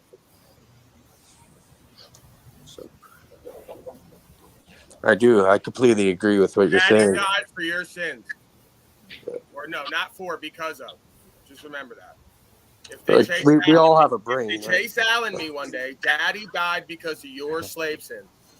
Not for him, to absolve him, because of him. For Bad Barney and all the rest down there who won't stop don't being force a slave the hand. Don't force the hand. And won't stand up so we can all not be enslaved. If they chase Alan me, just like the Christ of being, Daddy died because you're a slave.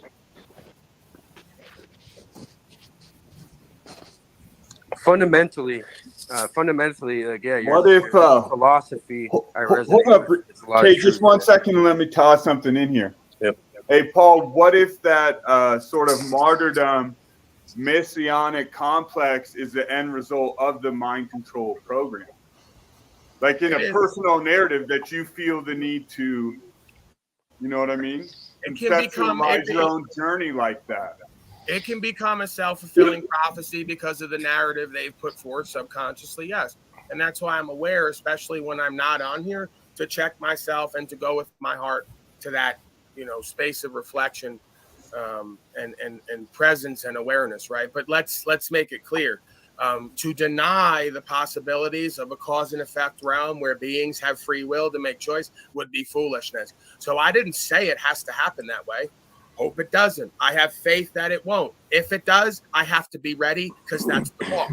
It's not like I haven't already seen there's a possibility for that. It's not like I haven't had dozens of interaction with policy enforcement, many of which have ended up with my body being harmed. Hey, Benson, I want to play stuff from Gaia. You're going to get copyrighted. Chase Allen, I think, is a fake story. I think it was created. Right. So we're going to do the I think it's fake. Okay. So someone might have died. No, I don't. I don't. Okay, because it's I not don't- like policy enforcement shoots I thousands don't of people know every that fucking it's year out in the fake. street. So we'll just make it fake, so we don't have to do nothing, or so when we do something, we don't have to confront that we may have to give our life to stand our rights and freedoms at this point. Well, that's fine. the human condition, right, Paul? You know, pointing the finger. Bro, why can't you somehow- all just look at your body and go, "This is Somehow, not me," you know, and getting I'll rid of die accountability. if I have to? Why You know, is that? let's put so the big? onus on someone else. Let's get rid of accountability in any way, shape, or form we can. And that's exactly what's going on. You know what I mean? Blame Satan, blame God for the good things, blame the devil for the bad. It's all nonsense. It's all part of your fucking brain. If there's one person that was actually within truth and, you know, was actually completely, all we need is one. Everything would change. There's no one out there that's doing it yet. How Even does the it All serve- I'm saying, how does it all I'm serve saying is, Satan's interest to believe one is Christed, whether you believe that or not. I don't even really, I could speak on that, but I don't even really get into that feeling space or needing that to be true. It's like so boiled down to simplicity. Don't want to be a slave? Don't act like one. When they call you one, rebut it. What is it you don't get about that? That is the Christed it's so being's fucking law. easy, bro. Come on. Would it make sense that the Christed being, whoever it is throughout history, is only a man worthy of veneration because he did that? So when we do that, we are that because it's a free man. Okay? So you could sit in the chat and tell me how you believe on Jesus and it's Shaitan's interest for us to be free men and women. I don't think it is. I think it's in Shaitan's interest for us to not walk like Jesus, not live like him, and wait for him to do it all like you wait for all the system to do Exactly. it all. So it's like, yeah, it's not having accountability and waiting for someone else to fix the shit you created yourself. You know? You also seem to think that everybody's like you, running through life believing and not believing shit. Did you ever ask if I know or not? No, you didn't, because you projected. You think there's no space in reality where a motherfucker could know true enough and not know the rest and be okay with that. I don't have to know. Far from it. There's certain things I do know, true enough for me, and they work and get results, and you can't destroy them with objective, logical argument. That's because you're working within natural law, Paul. Right. Oh, wow. So we're bringing up like natural law now. That's an amazing concept, that there's an inherent program and The Hermetic construct. principle, the algorithm of reality. Yeah, I Right. know. And they want to run from themselves and that law and overwrite creation and tell me how I'm working for Shaitan. It's laughable. I don't think you are. I think you have a good heart, to be honest. I think you are kind of abrasive, and you know you have a way of representing things that you know it is abrasive in a manner, but it doesn't matter. Truth is truth, no matter how it's presented. It doesn't matter how it's presented, right? That means you're being emotionally. It's a me egotism type My energy and presentment is only abrasive to the insecure. To motherfuckers who want to be better, my presentment is inspiring and lifts the morale. It makes people want to do and be more. Okay? The same I'm way saying for the average program. who went to war and I'm came talking back. about the average pawn program. I'm not interested in the average weak ass slave. You should be, because if you if you want to change, I'm not, because they ain't interested in me. But if you want to change something, it's all about. I didn't tell you that I had to change something. That's your egoic ambition with AI videos, trying to change shit without changing yourself. Once you change yourself, there's nothing else to change out there. You could change yourself. You give up that ego game. You help people who come forth and say, "Paulie boy, I see value. Help me." I help them all day, every day. No, but Paul, I'm sure you've learned and you've been influenced by others, and other things that you've seen. I did that on my own time. It didn't require an interaction with me and anyone else or any. So I'm saying, take in information, update it, work on it, do it. So I'm saying it's like the torch of initiation, right? You have to pass that torch along. Right, and then that to the torch relay is race. passed. It's informational, right? I'm giving you the information you need, the same information I needed to act on and be who you need to be. So go do that. Go do that and see what happens and see if you could go past it. That's so the I'm saying game. we didn't create this stuff. Like, this stuff has been passed down. Absolutely. Yeah. It's the beginning of time, bro. The Christ of being said the truth, life, and way. Be a free man. Walk with the creational force. Follow your intuition and the spirit and your conscience. Let it be your guide, right? And then you're out of the matrix, so to speak. They The don't want it. electromagnetic matrix of reality. They don't want it. They want another few pieces of silver. They give us the mob Barabbas. It's the same story since the beginning of time. I don't need to have like your. It's a great point. That's why I love your fellow, because he'll make you think, and he'll hold you accountable. Well, go to the other side of the argument and explain that. I love that. That's how you keep me honest. That's how you The learn. truth doesn't That's have how you to be learn. fucking bullshitted around. So That's I how you love it. learn. Right? But the reality is there's no difference between Joe Biden and Donald Trump and everybody around me now, including my father. They could be taking me off like this, right? Go, Paulie boy, carry your own cross. So now I'm carrying up the thing. And I got my father, my uncles, all the rest of these fake-ass motherfuckers saying, we're going to vote for Joey and Donnie again. Give us Barabbas. As they're taking me off to another box or to my death. It's literally the dynamic. So you're going to be a free man. You're out of the system. Render unto Caesar what is his. Government can't own or create anything. So you give them nothing. If you're not willing to die for freedom, you'll never have freedom. But propaganda is insidious. And if we don't understand how insidious propaganda is, we can be propagandized. Freedom is never an inherent thing given to you. It's something earned. Just like everything in life, nothing in life is free. For example, on this YouTube, right? You can download, this shit probably comes pre-installed on your phone. You know what? You're the fucking goddamn, you're the product. They're harvesting your information, selling it to advertisers, and making money off of it. This is why it's quote-unquote free. It's not really free. You're agreeing to letting them sell your information. It's just like anything else. Right? Nothing is free, not even freedom. If you want freedom, you have to earn it. By going out and getting your weed license. It's not that. It's creating a bunch of businesses since you're like a young teenager and not working for people and getting a really good lawyer and accountant and getting your family out of a terrible situation. And by jumping when Trudeau says jump. Right. No, Tommy now in his delusion thinks that the Christ of being was telling everyone to pay taxes to Caesar because his face was on a coin, right? Well, it's like you don't want to self-destruct yourself like that bad. Like you have to feign resistance, and it's like feigning resistance. Like let's say someone runs up to you trying to rob you, and they put a gun to your head. You don't go and draw your own gun out on them. No, it's called public pimping and macking, where even when you lie, you tell the truth. I do it here. I'm saying, Paul, you don't just go to the masses and you give them a double statement where they, with no understanding, go and give their coins to them, and they say Jesus said do it. No, he said to you in no uncertain term, render unto them and him what is theirs. If you understood law, he who creates controls. That gold and that silver comes out of the ground. It's given in trust by God. Okay? Yeah, no, so I know what you're saying. I know what you're saying, Paul. But they will do it saying he said it because he kept himself safe from being considered part of a But hold on. You interrupted keep my talking point. over me. You all know so much. You interrupted the point I was trying to make. Right? So if somebody comes and robs you with a gun, you don't draw out a gun when they're watching you holding the gun to you. You wait, you feign resistance, you let them do what they have to do, and at the end, when you have your opportunity, you pull out your own shit and you take care of them.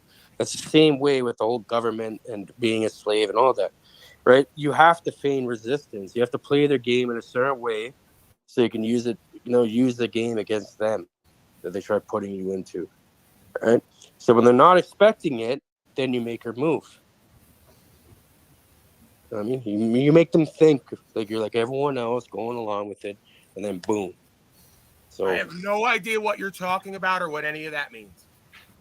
It's a pretty simple fucking thing.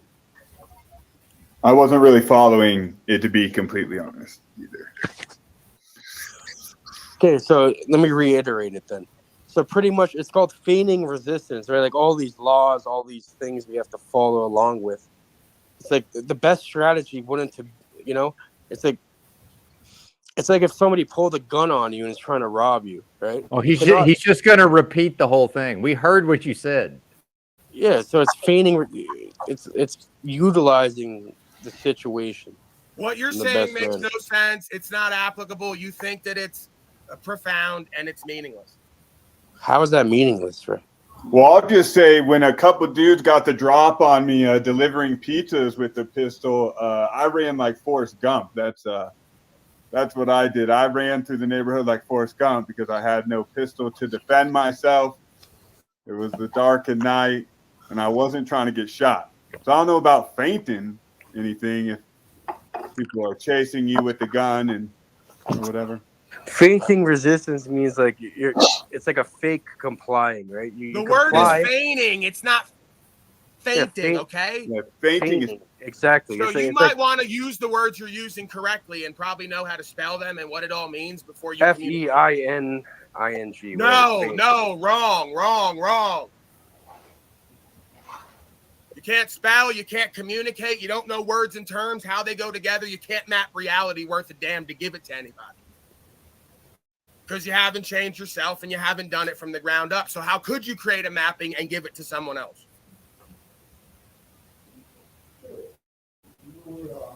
That's how you spell it, my friend. I don't know what to tell you there, but it's pretty much what There's it a means. G in it. It's not FAIN. The man's got it right there. Why am I even saying anything? He just pulled it up. You don't even know how to spell and what you're talking about. Well, according to the software, that's the wrong spelling. It depends. Right, so what you context. need AI to tell you how to be intelligent, right? You need there's artificial intelligence to tell you No, how to be humanly intelligent. Humanely intelligent, right?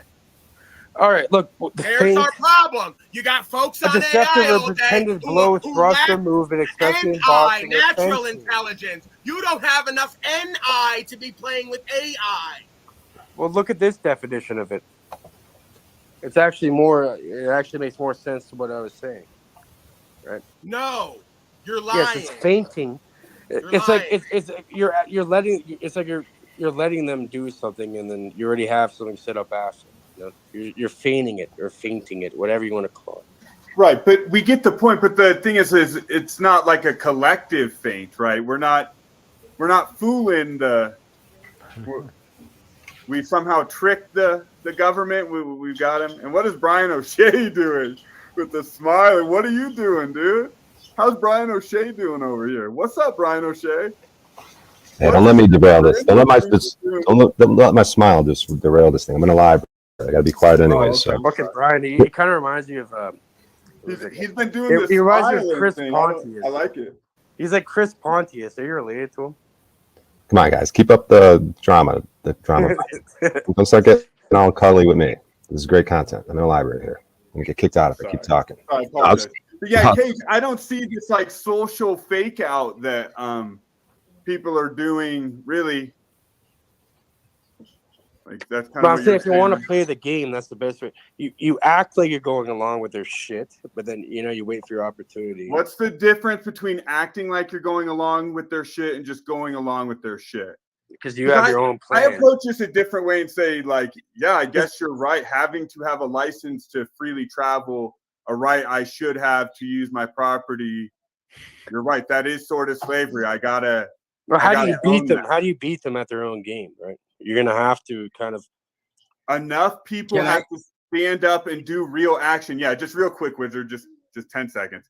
Enough people apparently have to stand up and do real action because we're too cowardly as individuals to do that action independently. and that apparently seems to be the situation. But what do I know? We gotta spread awareness, pound pavement, and come together to do what we can't do alone. If we get enough people in a group, finally we'll develop the balls to actually get it done. And how do we beat them at their own game? What makes you think it's their game? If everything they did is a repetition of what they observed in their natural experiences, doesn't that come from the natural world first? Again, you cannot control that which you did not create. Just because you changed it a little bit and turned that tree into a piece of paper doesn't mean you have control. So the words on the paper mean nothing as well. See, I did a video one time on definition. Did you know that in fact, and every court will agree with this, that the definition of every word is just another man's opinion based on his subjective observances? That's why we have this issue with object and subject, because you can only subject what is to your objective observances for yourself. You can't apply them to everybody else. But the thing is, what it would be apparent to me is the more clarity that one has, the more present and aware the more observant one is, separate from the ego, the more one is able to correlate their firsthand experience, subjective experience, with the objective definitions, in which case now maybe you're in some form of alignment. So yes, Webster wrote a dictionary. They called him a crazy person, maybe even a white gorilla. Hundreds of years later, we use that as the standard. But again, maybe the reason we use that as a standard is because the man was able to subjectively observe and then create an understanding and a mapping that you could give away to each subject that would describe the objective reality a little bit better, right? So really, it boils down our own way.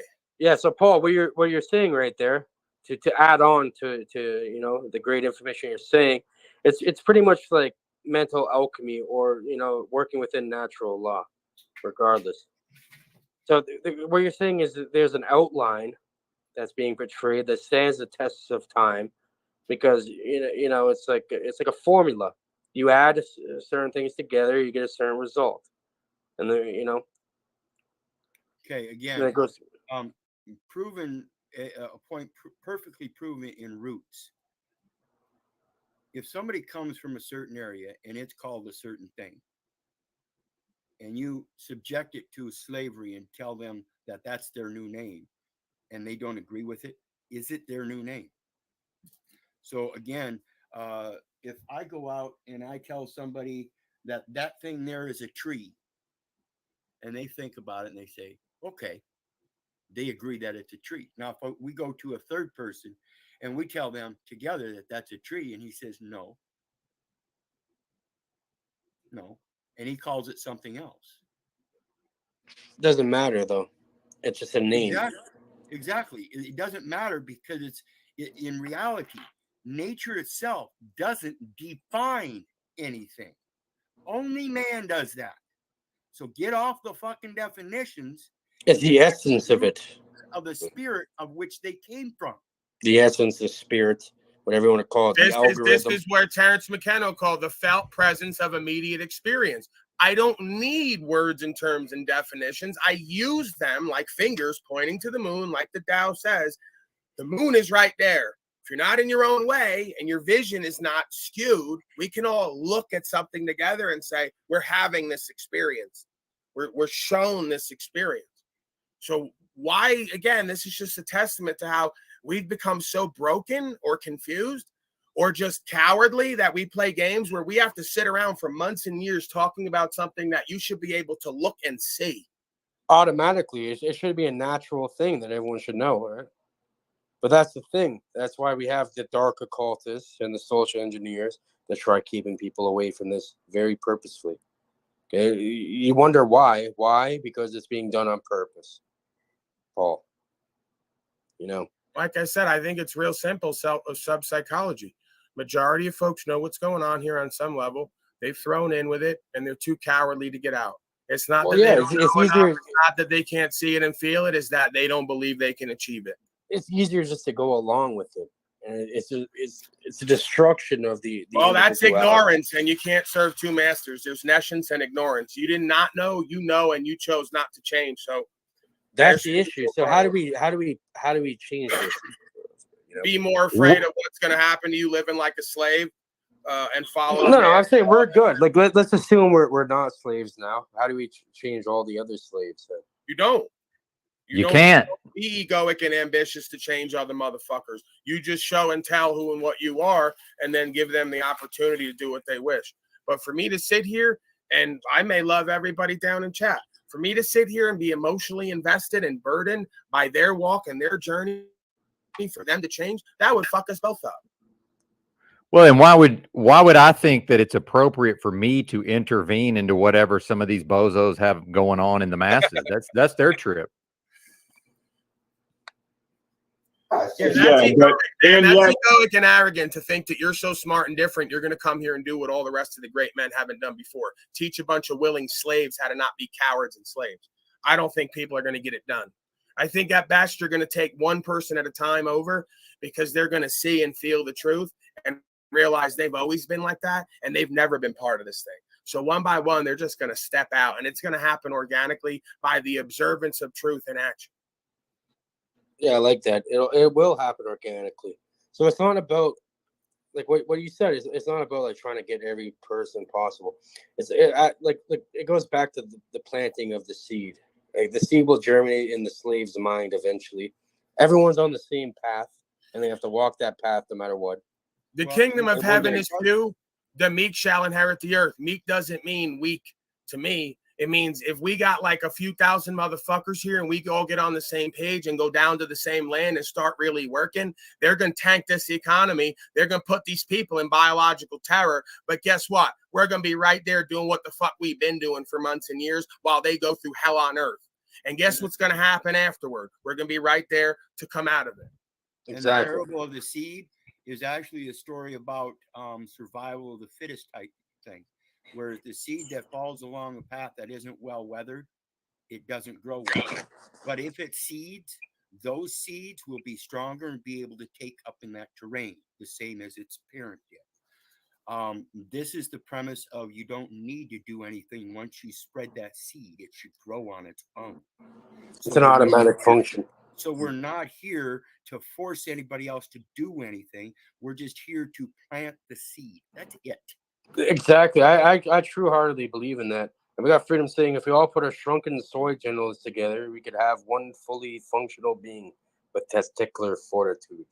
But in planting that seed, we can't go on doing nothing else. We have to continue showing why we plant the seed. And that is the action that those other seeds are supposed to take up in coming together. And the funny thing, but working together. Exactly. And Wizard, the funny thing about a seed is, right? A seed can germinate or grow in many different environments, right? So the environmental factors of that individual that you're planting the seed in, it'll eventually germinate.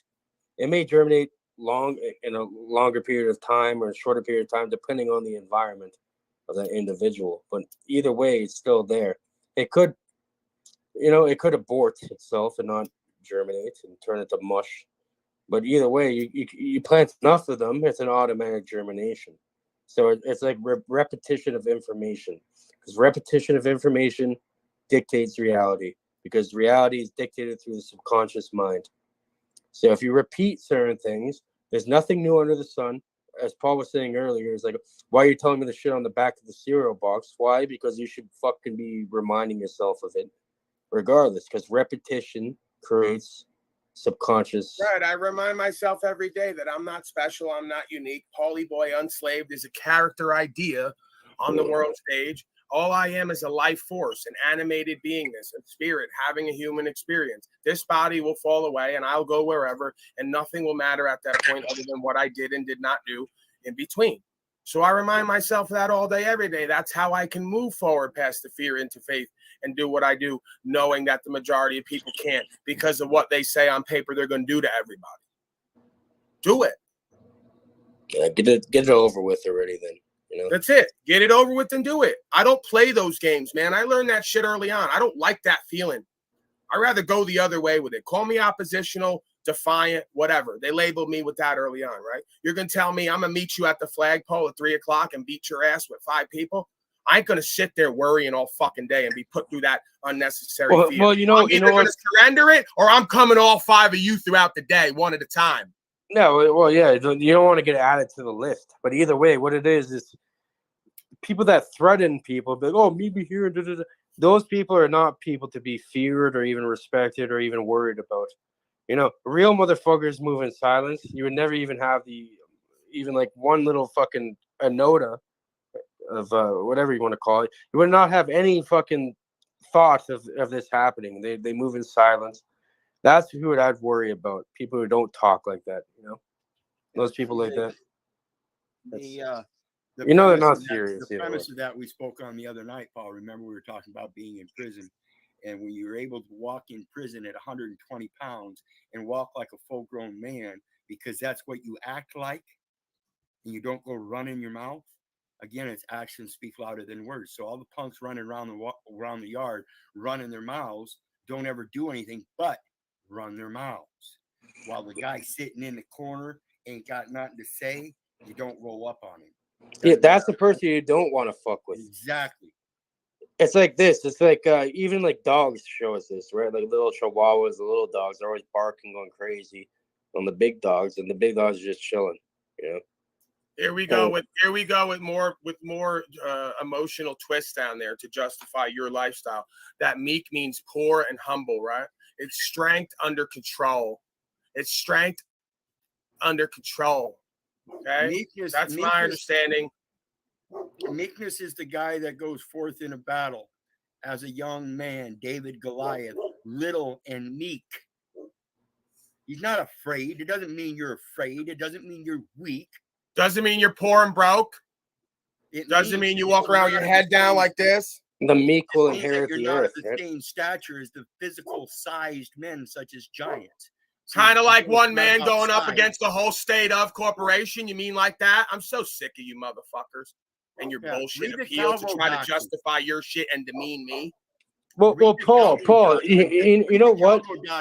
Read the Calvo Doctrine as it relates to the story of David and Goliath.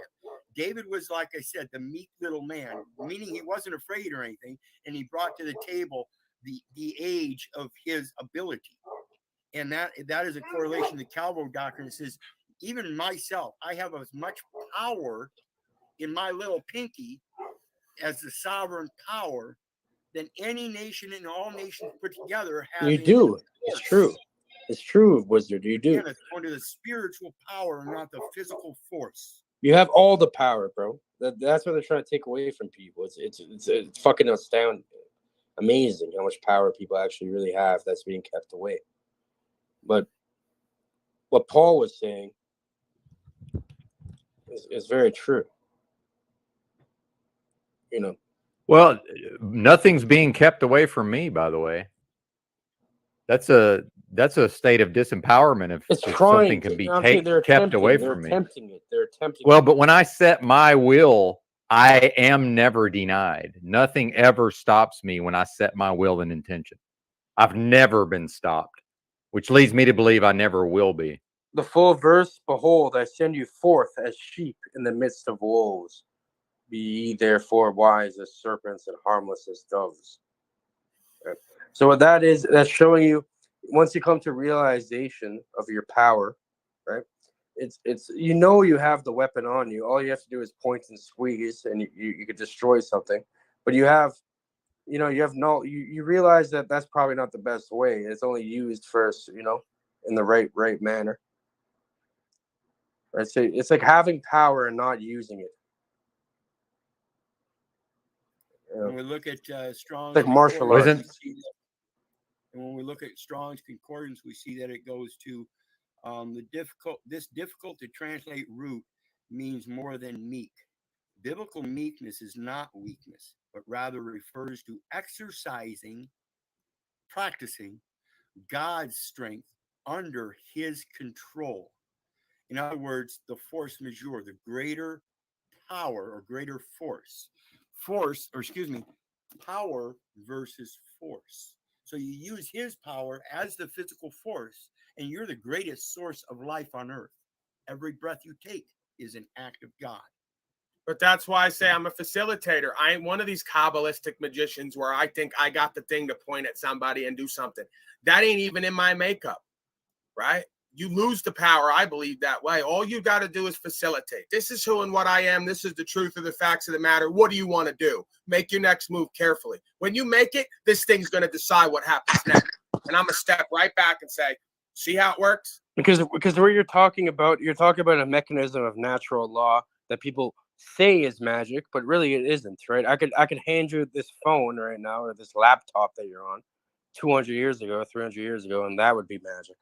It's a mechanism that we don't fully Right, understand. but what I believe is that what they call the quantum field, they all like to talk this shit. We influence the field. No, motherfucker, I influence the field because with awareness comes catalytic response. So the more that you're aware and the more I make you aware and I give you informed consent on this universal contract and you don't want to go forward with good honor and good faith, you get consequences like that would have taken 6 months or 6 years or 6 decades. I'll give you the 666 Well, yeah, bondage. you're concept. done. You're done, bud. As I say. That's it. I put you right in bondage with the universal law. I gave you the notice. I gave you the intent. I gave you the terms and conditions. What do you want to do now? That's why I can tell you guys, you Wizard, all you guys are on the same fucking team, even if you know it or not. So it's good, and it's the truth team, if you want to call it that, the common sense team. Common sense. What about that? That's how you have cops on the steps whining and crying after 30 years of locking people up and not giving a fuck. Is they dealt with me for 2 weeks, and it wasn't about me. It was about I am that am. I gave them that presence and awareness in that universal contract, and I said, what do you want to do now? And that's all it took, because that thing then starts working on them from their conscious when they're alone, right? And notice that meekness, in accordance to the strong, says, like it says on the screen right now, without undue harshness. So if the harshness is due, the meek stand up and speak. If it's needed, they get physical. Do not let that be misconstrued. Exactly. And meek does not mean weak. You know, there's an M instead of a W for a reason. And I've said this before, I'm not tasked to be humble before other men and women for whom there is no salvation. I'm tasked to be humble before the creator and the creation. That fucking thing knows my heart. I don't go to that thing the same way I come to slaves out here. Okay? The same way the Christ of being would have said, I'm not casting pearl before swines. And I don't do it like Aaron either, where he runs from a conversation and pretends he's got the high ground. I know who and what I am and what I'm not. Okay? And I understand true enough. So when I put that forth, it is what it is. It stands on its own.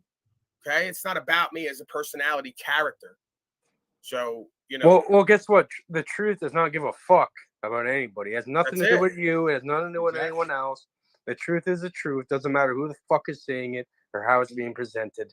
It's still true. Yeah, you want to argue with me? You want to be a belligerent combative and be passive aggressive and be a punk ass coward and not come up and speak the word? You get treated like you get treated at court. What's the difference? Exactly. And that's why they don't allow me in the courts anymore. They realize that I'm starting to use scripture, and that's the base of all law that's written. And when you start learning how to use that power, that's what gives you the strength to then do the enforcement. Because right now we have a system that has no strength, has no power, has no enforcement. It's all in your mind, and it's built on fear alone. That's because you've learned the game and you're using the game against them, and they see you as a threat. Then as soon as you go in there, they're like, "Oh, we can't say anything about this, and this might interrupt the slave mind. We have to get this motherfucker out of there ASAP." You know, go hire a fucking. You should have seen the slaves looking at me and how insane they thought I was when I walk into those courts wearing a hat just to test out the judges. I would walk into open order at court wearing a hat. That lady come in and consistently tell me, "Sir, you need to take your hat off." I tell them, "No, I'm fine. I'm fine." Next thing you know, they'd call the judge. The judge comes screaming through the back door, "Get that hat off in my courtroom." "Oh, it's your courtroom?" Well, yeah. I know for a fact, you know, I'm going to just like, whatever, you know, I'm going to speak, but just remember, I'm probably lying, right? So if anyone's listening, it's a giant lie. But let's say Cage got charged before. And if you know certain people, right, laws do not pertain to you. It's like all of a sudden evidence is being disappeared. Things are being changed. Bro, so you know a bunch of Masons. That's what we're getting down to here? It's not that. I'm just saying I've heard this line from you many times. So you got a quick route to be a punk ass bitch and continue it because you know motherfuckers in the worldly system who will make shit disappear. Great for you. The rest of us don't get that privileged walk. We got to really stand on something. No, but I'm not a Mason. I have no one in my family as a Mason or any of that. But what it is, it's like this. It's like no matter what happens, reality is it's formulated for you. It's like a particular thing that's formulated. So it's like even if something like that happens, police or government agents, and they give you an easy way out of problems. That's what I think you're saying. No, because I don't at all. But what happened was like I knew like it shouldn't have happened in the first place. Like so, like I think like my mind I don't know, like the way I talk to people, the way I deal with You things sound in the ashamed of background. whatever it was. You sound like not really empowered by it. You sound kind of ashamed and guilty. It was fucking amazing. I'm like, yeah, you feel kind of untouchable. I don't want to be a narcissist and act like I'm all fucking empowered by it. But So I'm saying, we're like, not going to anyone can find out access. how that happened. Did Anyone God can or creation access that. do it? Hold on. The only point of me bringing it up is that this shit is all rigged, regardless, right? So Right, like, but how did it happen? Who did you know that got you all your papers moved out of the way and everything just cleared up? my lawyer. Oh, okay. Yeah, he's a. I don't know. Like, Another man who represents you. well, no, like he's like not. He's the type of person where you have to do the work and pretty much like give it to him to present, and then you'll get rid of it. So it's like all about doing the work yourself. Like he's not going to go out of his way to do it for you, but you do it yourself and you bring it in there and you have an advocate there that happens to know people and you get it gone. You know? Right. Yeah. Yeah, I don't accept that. I will not have another man present anything at court for me and speak for me. Thank you. I'd rather go to jail. I know. Jail's no fun though. Yeah, I know. But girls just want to have fun and I ain't no little bitch, so I guess sometime a man does what he needs to do, huh?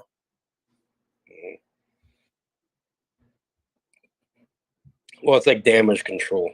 Yeah, So. see, I came to learn what my pappy didn't teach me was that another man can't speak for another man. So I don't care. Not. Like he's saying I don't exactly care what the benefits are. I don't let other men speak for me because that's dishonorable. In a sick kind of way, it's like kind of making like an AI bot that's your fucking lawyer. I'm not going to play your qualification games. Men don't let other men speak for them. That's what bitches do. Bitch says on the side of the car, "Hey, that's my man. He gonna speak for me." Well, even the court, you know what's funny about that, Paul? No. That's what broken hoes and bitches do. Even women don't. No, I do agree with you. Even women don't do that. They just play their role and shut the fuck up because they know. I agree with you in that sense, Paul. Right? But you know what's funny though? That's not how that works. You have to give the absolute. From the beginning of time to the end of time, with any society worth a damn, a man speaks for him fucking self and holds himself accountable. So let's ask Wizard about this. Someone gets spoken for is a woman and a child because that's my property. Hold on, Paul. Let me say something quick, my friend. Let me say something quick. So let's ask Wizard about this. All right. Even in court, even if you have someone representing you, a lawyer, you are the person who has to either say guilty or not guilty. You are the person who has to say certain things, right? Like the onus is still. You don't have to say shit. You don't.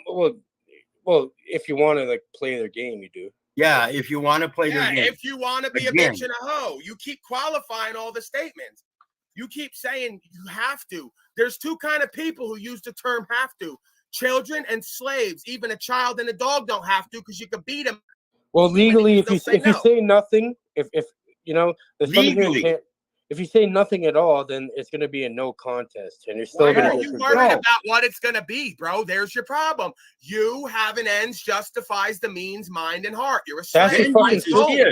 That's not fair. No matter how they judge you, vengeance is always going to be his. So just like Jesus being hung on the cross, you're supposed to hate your own life and sacrifice your life to them. I know, but I'm saying. Yeah, RT just said. I'm saying this. He finally made a point down there. Wizard, you know how the legal system Amish works, people are meek people. They don't go by policies and codes. They don't give a fuck what anybody thinks. They're just like me. And guess what else they have? A whole bunch of fucking guns for your bitch ass if you want to play with them, without numbers on them. Lead therapy. Bullet without a name. Enough. All I'm saying is these people are done regardless. Like all these pussies. I'm saying we're all forced into this fucking system, into this nonsense, which is like a rabbit hole, you know, by itself. And really is a bunch of fucking bullshit. That's all it is. So like, I can't really give you a good answer on something that's fucking bullshit either way. But I'm not gonna sit around and let myself get fucked. You know what I mean? I'm gonna at least try playing their game, not playing it, but using their game against them, feigning resistance, as you said. You know what I mean? Someone holds you up with a gun to your head, wait until they look away and they put the gun down and then do something. I mean, just wait your time. Wait for your opportunity. And that's my mentality, the whole reason why I brought it up. Well, and Cage, just for a second to toss something in here to stir the pot for a second. So considering what happened the last few years with like the whole COVID thing or whatever, like, so we have this interim time between sort of major psyops or operations. What philosophy towards truth, and I understand they're both interrelated or whatever, but what philosophy of truth is going to better prepare the so-called truth community for the next evolution of their psyops? I think it's one word, accountability. So it's not blaming anything external, like, oh, we have these, like, psyops, these conspiracies, and we're all like a victim of it. No, that's nonsense. We're a victim of our own mind. We're our own worst enemy. I think if you want truth, we have to start looking introspectively and realizing that we have a lot more power in this world than what seems, right? Like, we have to start looking at our mind and our reality and why we went through all this nonsense in the first place. Because I think we're giving up our power and giving it away to someone else that somehow controls all this stuff, which I don't. Yeah. So what are you waiting for, Cage? You can begin that process anytime you want to, man. I've What are you been waiting He's for? waiting for his lawyer to tell him how to do it. Bro, I was a little kid. I'm talking about shit like in the past, whatever. I'm saying now, well, I don't do anything illegal, or I don't cause any loss, injury, or harm to anybody, so I don't have to worry about stuff like that. And even back then, I never did. I didn't. You also don't exercise your rights completely, or you'd be at court fairly regularly. Ask myself.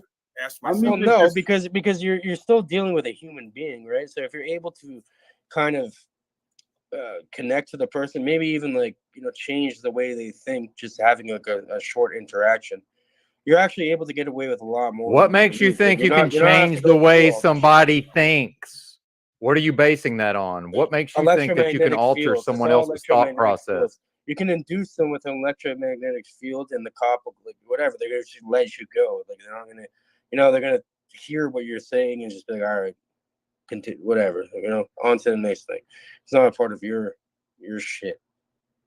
So again, that's another way of kind of like avoiding or putting it onto others in a way, but that's how it goes, right? And that's how the human mind is built. It's built to pretty much keep the individual. And I was more talking like day to day. So like we spend time on these panels and we're talking about a lot of concepts and ideas and histories and potential theories and all this stuff. And I'm saying it doesn't seem like many people, I hear about it talked sort of as like a past thing, but what about the recognition that, like medical tyranny or those sorts of things are about to occur? If they're about to occur, I'm not so sure. Who knows? But they have been occurring already. Yeah, but right, even more to my point than Cage, if they're about to occur, if they are occurring, should we be, studying morals and dogma and trying to tease all the, ins and outs of the Illuminati? Or should we be creating a culture of actually standing up on simple, obvious, well, you guys do love using Bible references. That or doing the other one, which is going to prepare us better for the next psyop? Well, you love. I'll tell you, you love your Bible quotes, right? So know thy enemy, right? It's even in like the Tao, the Art of War, and all that. So in order to defend against something, you cannot defend against something unless you have complete knowledge. Bro, you just said that the enemy was us. We're our own worst enemy. So by knowing the enemy, it's really a test to know thyself and stop giving your power away. Go into faith over fear. Exactly. And see, the weapon is the mind, right? So it's that thing. And don't sit there and do this whole thing you all like to do where you go, you love your Bible quotes. Motherfucker, I was smoking the Bible before I was reading it. I ain't that guy. Did you smoke I ain't that guy. I correlate to the Bible and all the other spiritual texts when I realize what the fuck is going on here, what I'm a part of. It's that simple. Everyone did that smoking Bible shit. People did that. Hopefully it was the blank page in the Bible. Hopefully. Why? Because God's going to damn me to hell forever for smoking words on paper? Well, no, mostly because the ink is not good for you to smoke. Okay. Well, I accept that. That's probably why I can hardly breathe nowadays. That and me being slightly overweight. Yeah, ink's not good to smoke, so that's like the health issue there. Might as well make it blank. There's probably some nonsense chemicals on there either way, but yeah, I've known people who did the same thing. Yeah, I love the truth at this point. It's all I have, right? So, you know, it's not about loving the Bible and what's in there. What's in there on some level is in us before it was in there. That's how it got on the paper. It was in us, and then we put it on paper, right? And then the rest of it's pimping, macking, and remixing, like always. Well, of course, and it's also a great way to control people. Under the name of God or the Bible, the greatest atrocities of humanity have been committed. So it's a nice, like, easy cop out and an excuse to use. Much love, Cleveland. Yeah. For example, here in Canada, they're burying. You can search it up. They found like thousands now of bodies of little children, Aboriginal children, Native kids, under Catholic and Christian churches. That's old, bro. That's years ago already. Yeah, but they keep finding more and more. Yeah, they've been doing that from the beginning of time. They're sacrificing children. We know that. But Yeah, you have to ask yourself, we're back to square one. Why are yous all giving? And I love that they say I shouldn't do the yous. I do it on purpose. It's like New York, Brooklyn, right? We're now back on the block. Why are yous all sending your little slave children off to that school to get put under it? I don't know. I don't send them. So, you know, you can cry for the children who you sent there to have genocided and put under the building and raped. Big fucking surprise. Whose fault is it? Every time that you say, the masters are there predating on us, right? Predating us in their mastery because we won't master ourselves. Right. It's our fault. So there's really no victims. It's a shame. It has to happen to the child, but you gave your property away. What happens when you give your property away? People crash it, fuck it up, shit on it, and hand it back abused, which means to change it from its original state. So it got abused. Oof. Probably within their own amusement too, sick amusement of it all. Right, but that's why since the beginning of time, a man stood up and said, I got guns, and I got a heart, and I got balls, and I'm going to use them, and you ain't taking what the fuck's mine. What's mine? Ask them women and children. I didn't beat them. I didn't coerce them. And they're going to say, that's my daddy. We're his. Right, we do that for a reason, so you can't take them. I got no ego involved. I don't look at women and children as property in an energetic space. But when I go to talk about them, if they understand what's good for them, they're going to say, we're his property. Because if not, they're going to come in and say, we want to do what's in the best interest of that woman and child. So everyone's getting slaved and going to different institutions. So again, it goes God, man, woman, child. When we become honor-able, respect-able, action-able men again, our women and children will be up under us, and we will be the guard between them and the state of Shaitan. It's interesting. This is a conversation going on in my family right now about homeschooling. And the dynamics are a little unique just because of my family, but we've been homeschooling since 2020. And it's been a roaring success, and my kids love it. And they get all the points we're talking, but there's still a little bit of that urge, almost for like the nonsense, the same bullshit we get in social media. On my children's end, they recognize the superiority of the education and the life and all that. But part of them still just has that, social need and that sort of, I don't know, man, it's like going to the movies or something or listening to, music, popular music. There's still that urge to interface with that system. That's why to collectivize, right? Oh, yeah. Collective, more like the spectacle, the friends and the event of it. What it is this, right? A lot of people who hate the police, hate the system, hate all this stuff. Like, we can all see why we think like that. But if you actually took it all the way, most people would not know what the fuck to do with themselves at all. Like, they are reliant on this stuff that they think they hate so much. And really, it's because they have no control of their own fucking mind. Never mind reality. But that's what's kind of interesting about my experience is, like, that's not really what's happening here. Like, they've had a great experience with the homeschooling, but there's still, that's what I'm saying, that's what makes it interesting just for conversation. Like, there's still they want to socialize them.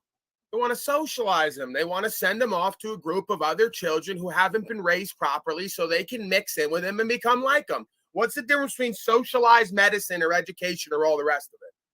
No, Well, but it's like like- in this instance, Exactly. children It's one of the tools of the social engineering program, the epigenetic program, if you want to call it that. How do you get the children up under the parents? Send them to a whole bunch of other children who are going to teach them how to go counter to their parents. So now you can't raise them and can't lead them and can't form that trust, right? And direct them because they're up under a whole bunch of other slave children who say, well, at home, we take Adderall and we do this and we drink red dye and we. So now they're going to come home and go, where's my Adderall and where's my red dye and where's the rest of it? Pretty much exactly. That's why they attack women specifically, because women are very powerful. Because how do you control an average man? Through money or pussy? Very easy. You know what I mean?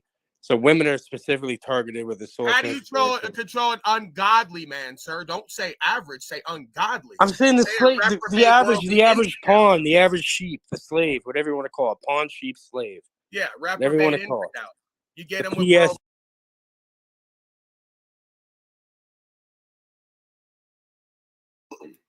This is exactly how they do it, and what they do is they destroy the fucking nuclear family, right? So if you destroy the family, which a lot of us have probably came from fucked up families because they're doing it on purpose. What is left? You are left to be raised by the propaganda, the social engineering, the algorithm, the social media, all that, especially for the younger generation. You know what I mean? They're raised off fucking. This is simple child psychology. If you want to look at it just on that low level alone, we'll just go even bring it over to a dog. You put other dogs around other dogs who don't behave, and they're gonna come home fucking off. Monkey see, monkey do. If that dog is looking for validation from the pack leader, it only gives a fuck about the validation from the pack leader. Exactly. The monkey see, monkey fucking do. Right. So when you put that child with other peer groups of non-peers who don't have parents raising them, they look for social validation. Paulie boy never did that, even though I was socialized. I didn't give a fuck about social validation. I was an outcast by choice. Most people don't live like that. They want the validation of their peer group. So if you want that, you can't serve two masters. We're back to that concept. Either you want the validation of your parents or you want the validation of your peer group. And usually how it goes in the psychology of a child, I want the validation of the ones most like me.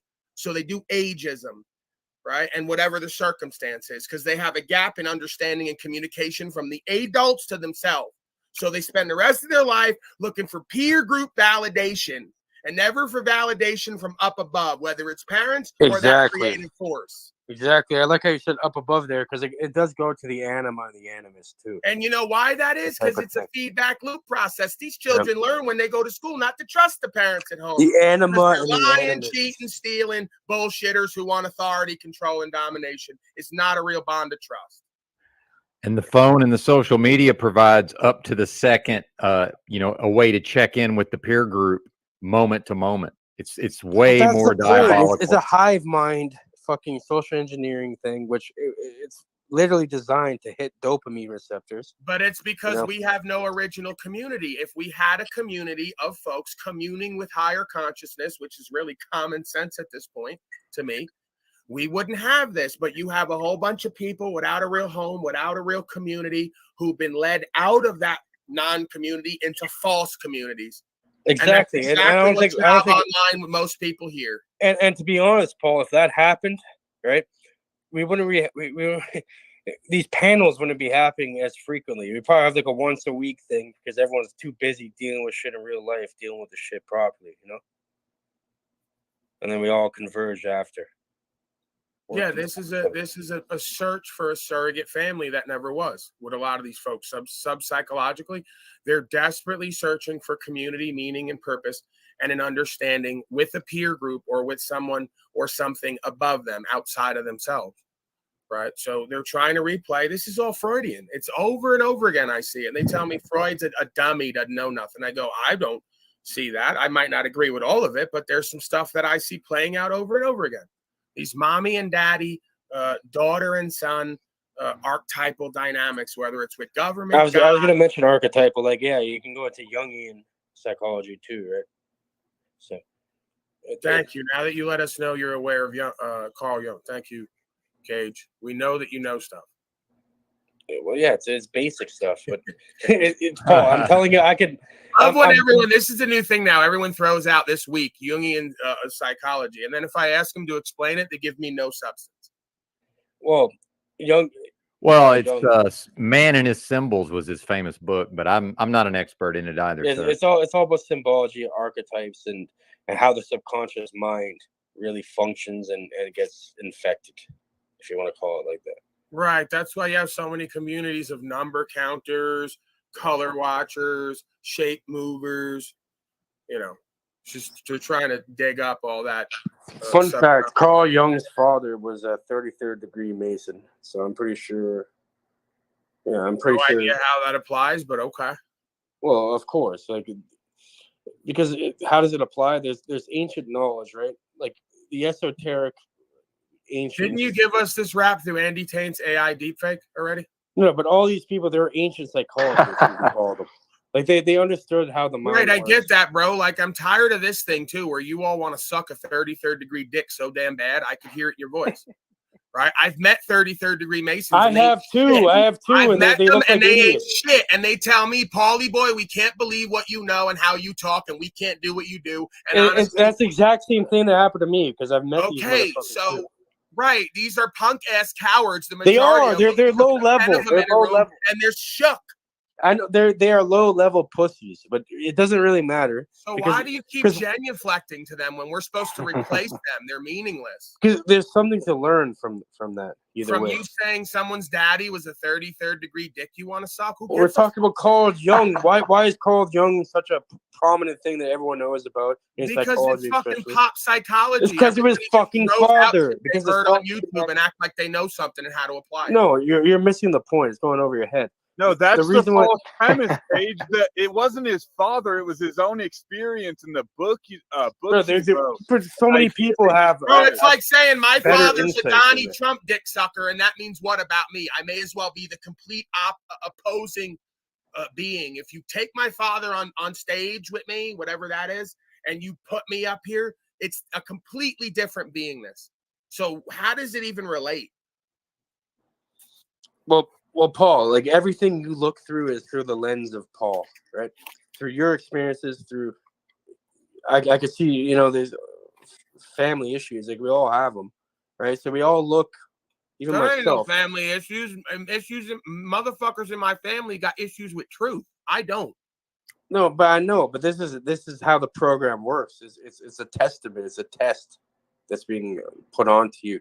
And it's all a part of your own mind. And I'm passing with flying colors. So if it's my own mind's telling me I'm passing with flying colors according to. How do you feel? How do you feel? Are you feeling good now? I feel amazing. Well, there you go. There you go. That's all that matters. So it is your own test that you're Right. testing yourself in a way. I feel like the most empowered motherfucker in this room right now. Is that egoic and arrogant? No, like I think you should. I didn't say it was true. I just said I feel like it. Feelings aren't all that matters. I'm not Talcati. No. What I'm saying is this, right? Like you should have some level of narcissism, right? Some sort of confidence. Narcissism? No, it's not narcissism, but it's like there's a difference between everyone always confuses confidence, narcissism with being confident or feeling knowing who you are in a certain way and how powerful you really are. It's true. No, it's the Freemasons, bro. No, wait, it's the Zionists, bro. No, wait, it's the. But I'm just saying it doesn't. It's the Jesuits, bro. It's the Jesuits. No, it's the small hats. No, it's the Russians. But like I don't know how many Khazarians. You know about the Khazarians? I don't know how many real people. You know about the you Knights guys. Templar? I don't know how many real. You know about people. the OTO? Hyperboreans. It's all the Hyperboreans. Jabulon. You know about the Jason Society? You know about the Skull and Bones? You know about the Fabian Socialists? Jabulon. You know about the Trilateral Commission? Do you know about everything else outside of yourself? You know about the Saturni Furtatus, or whatever the fuck it's called? Right. And so it's all a bunch of fucking shit. Right. And I've actually Paul, I'm a type of person. I investigate this stuff, right? So I know you do. So I actually go and meet these motherfuckers and right and actually see who they are. You know what I mean? Like the people that run the Masons, the people that run the Golden Dawn, the OTO, all that. I've literally been in the same fucking environment. And Right. yeah, you bring real to them, and they're just like, they look like a bunch of shook little fucking children, regardless. They can't deal with it. Can we get a little elaboration on that? What does that mean? I mean, I do my research thoroughly. OTW, or not OTW. Oh shit. He's a gay male prostitute for all these secret societies and fraternal orders. So he's not part of them, but he shows up there for payment, and he blows Rosicrucians and Masons for payment, right? He's not really gay. He's gay for pay. So that's why he knows all this. And he gets a really good lawyer as a result of that. Yeah, nice fucking, nice nonsense, Paul. I can get into it. But either way, you know what they asked but like me? for real, how did you end up, like, did you reach out to him, send him an email? Well, it all started through really what happened. Like, there's this deli over here, right?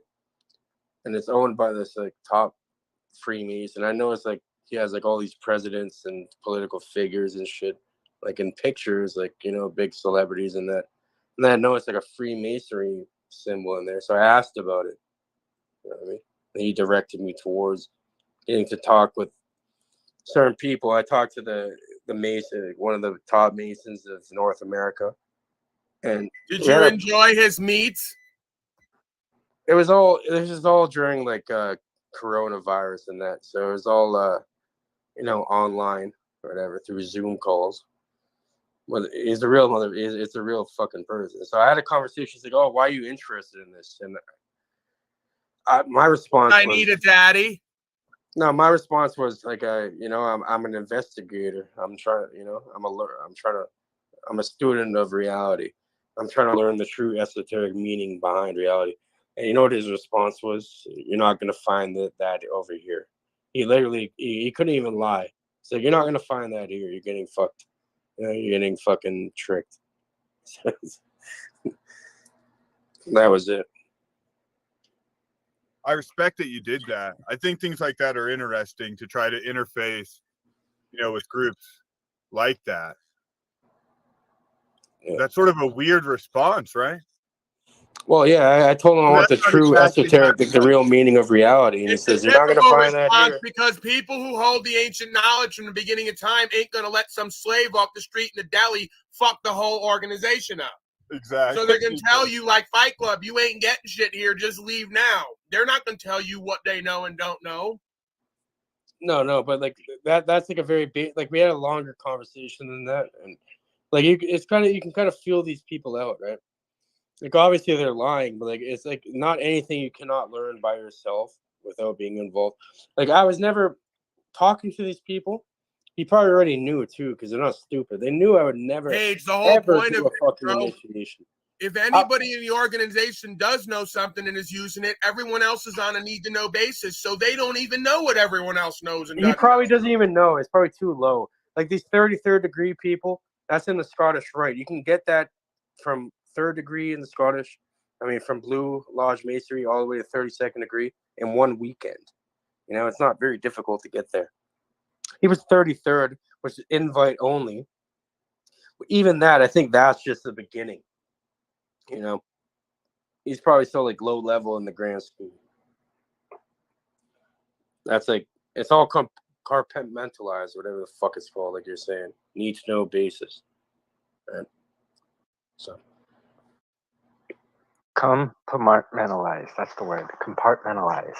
Compartmentalize. Yeah, my bad. You know what I mean.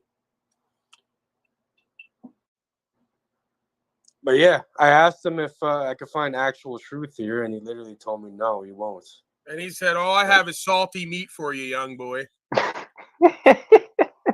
Paul, that's not my job. That's yours, okay? Now get back into the fucking... And always, yeah, I don't know. Yeah, they're probably up to some weird shit. You know, like before I got to meet the top person, right? I was in like a bunch of meetings before. Like you'd have to wear a suit, everything. Like I had to blend in, wear my suit and shit, talk to them. You know, all online. I never like gone into them. But what they were saying was that one of them there, he was like some old fucking man. You know what I mean? Like all these people were like super rich old people. That's all it was. And like, you know, one of them there was laughing about how in the third degree, you know, they're trying to like make a veiled thing. Like, oh yeah, they're laughing about people getting raised into Masonry and Blue Lodge.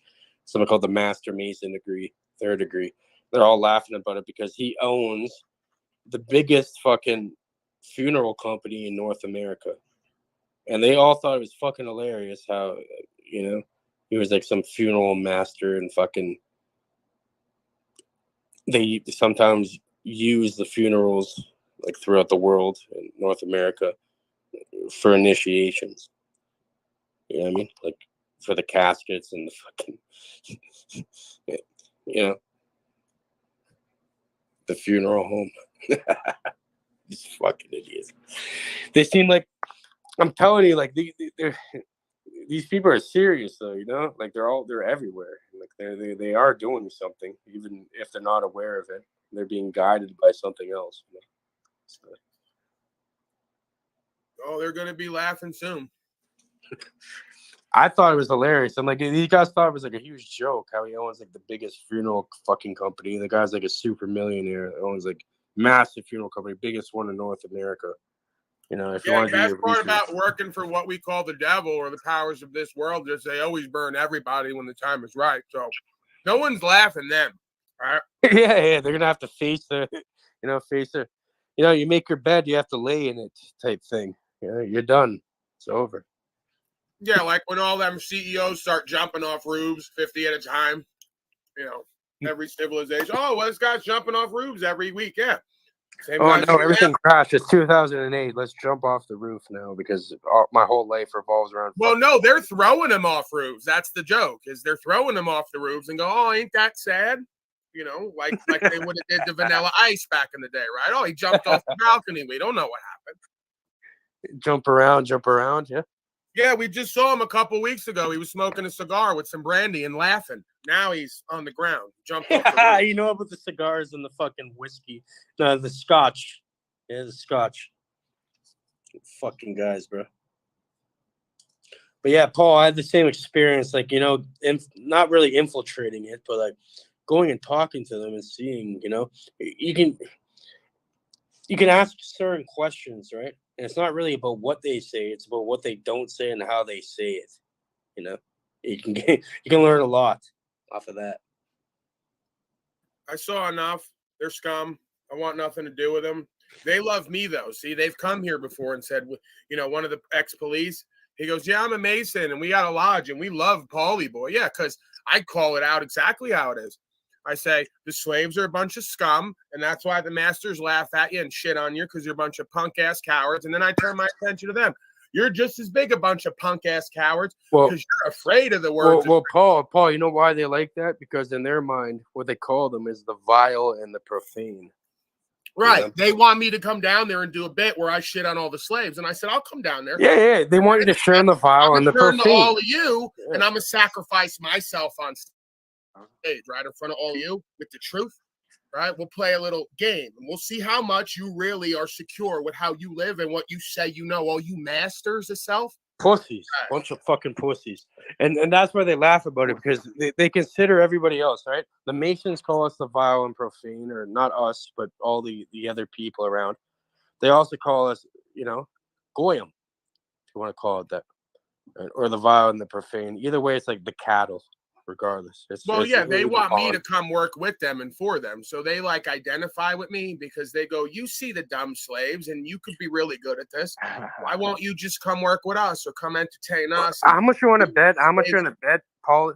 I guarantee you, if you look in your family tree, you have Masons in there. I'm sure I do, man. It's Italians. Yeah, guaranteed. Yeah, no, I'm half Sicilian They're too. a bunch of punk ass cowards. If they gave birth and created down the line of the lineage of what is my father today, I want nothing to do with them. Give a fuck what they can show me, businesses, money, brick building. I don't care. I'd rather live in a fucking tin hut in a favela and be a good man who stands on spiritual faith and truth than be part of these Western European secret society, fraternal order, borderline. You know the mafia organization. Even the mafia is ran by the Masons. Because all this really is a bunch of gay guys, right? Or guys who've not really reconciled the different aspects of themselves. So I shouldn't insult homosexuals who are out and about and kind of owning it. Nah, bro. I don't think it's all about with arrested emotional and sexual development who are deviant in all ways, and that doesn't change either when it comes to that, right? It's not about that. Hang out together in groups and have little male-dominated sexual escapades and events and sit around and smoke big black cigars, right? I know all about it. No, but I'm saying that's an easy cop-out, though. You know what I mean? No, I'm saying when you get right down to the sub-psychology of a lot of these well-to-do, civilized white people who on the back end they're not all white. They're not white. Well, most of them are. Don't. No, but I'm saying I've been around the higher level people, and like they're like Islam, they're like Indian people. You got fucking Muslim people, like Middle Eastern. You got Asians. Most of them are white old people. That's more New World Order, global government kind of. That's what they're working about, bro. That's what they, bro. There's something called. I'm talking about the origins of these people, right? Sitting around. Degrading black people while smoking big black cigars because I think there's plenty of high level black people too in there. Like I've seen all types of people. But no, you're not listening. You're not listening. The roots of this is not black people in Mason. It's good versus evil. Garb. I don't know what the fuck you're talking about. I don't know what you're talking about. This shit is not back to the root of where this all came from. It was black people smoking cigars and walking around with aprons on. It's not skin deep, bro. It goes beyond that. I understand that they're all being used by what you would call the dark side of this world, the dark force of this world. They're all being avatared. The whole world is in the hands of the dark one, essentially. It's about 3% who've unlocked themselves from this slave matrix.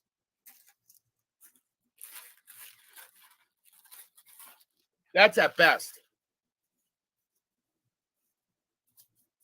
Yeah, I said that's being a little generous, right? Hopefully it's probably a 1%, like they say, 1%. So I'm a 1%er, like the fake ass motorcycle gang member that I was in jail with the 1% goofy ass diamond who was a piece of garbage. Right? I'm the real 1%er. I should go get the 1% right here, right? So yeah, there's about 1 to 3%, just like the revolution they say was fought by a complete circle revolution. Yeah, 1 to 3%. That's why the conviction rate in every county is like 95 to 98%, right?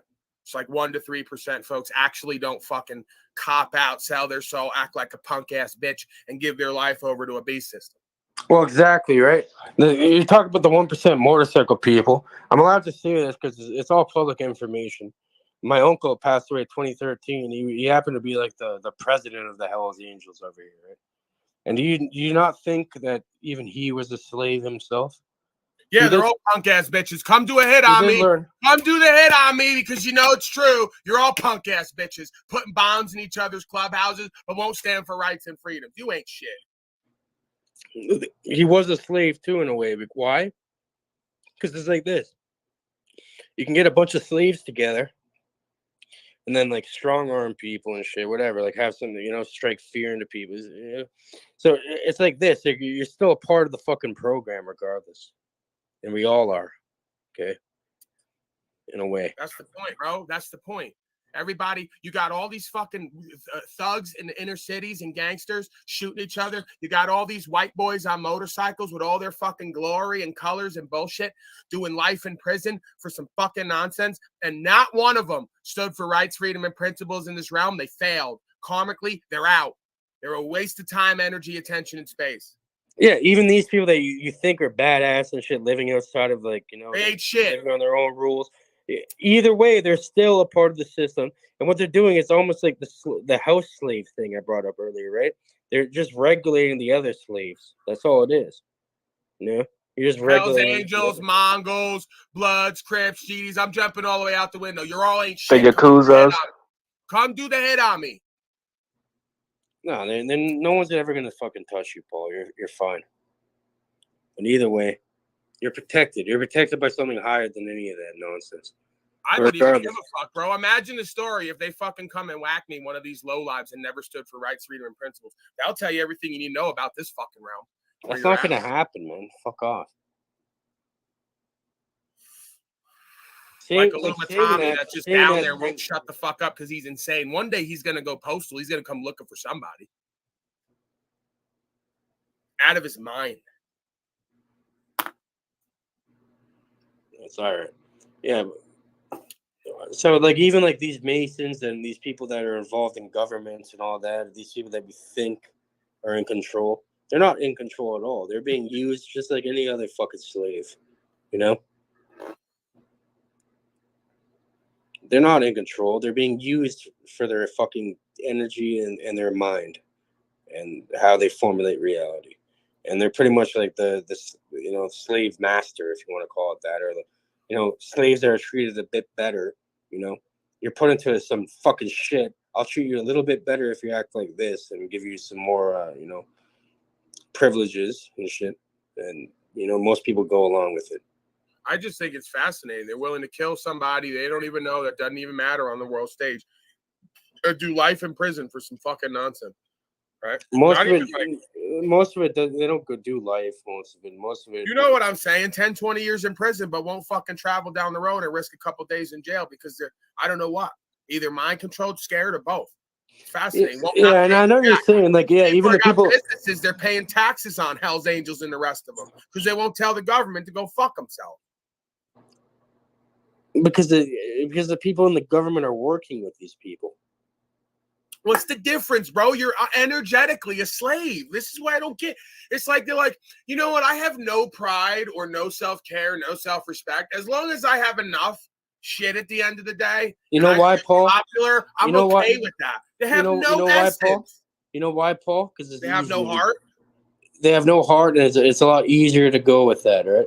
They're heartbroken is what it is. These folks have been heartbroken early on in their life, and they've never rectified themselves. They've been psychologically broken down and brainwashed, like kind of like a military kind of thing, They break down your. There's still some folks out in the middle of nowhere in a fucking hut who'd rather live in the hut the rest of their life than get to something and sell their soul, and they'll blow their whole family up to secure that because they're not going to choose to go along with it. So they say, we rather blow everything up and burn it all down and fucking move on to whatever than let you scum come in here and take away our soul and our personal choice. It's that simple. When you start living like that, you'll be a warrior for God and we won't have these problems. I'd rather be a warrior in a garden, you know what I mean? Than a gardener of war.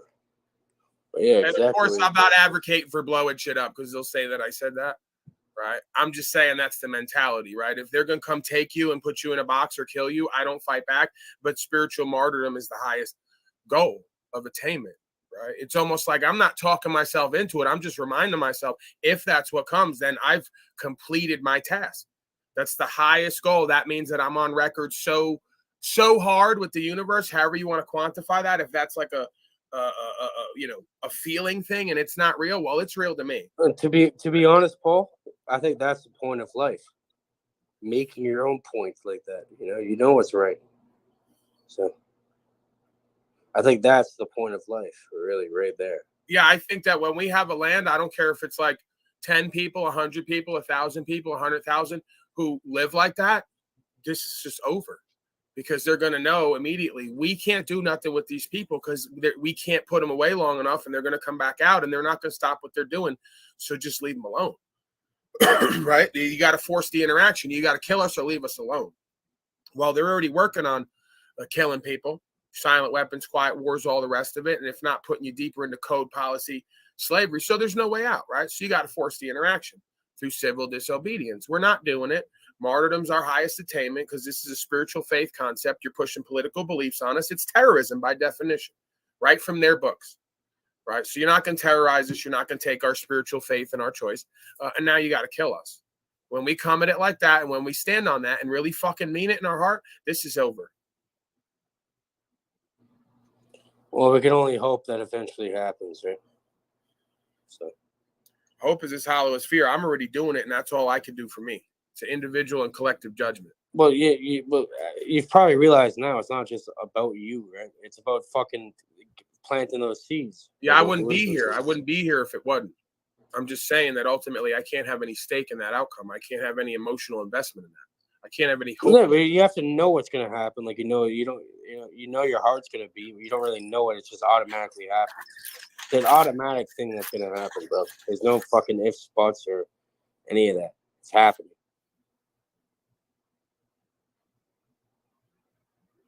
You know, knowing something is a belief in a way. It's like beyond knowing. It's an automatic thing. Like your heart beats. Like your brain is fucking sending electrical signals into your nerves every time you think. When you think move your hand, you don't really think it. It just happens, and you just do things, right? It's beyond that. Pretty much they're fucked, Paul, bro. They're done.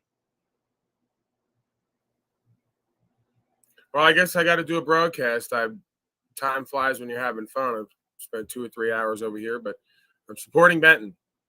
So that's what matters. Where is Benton, actually? Oh, he's gone. All right. It's kind of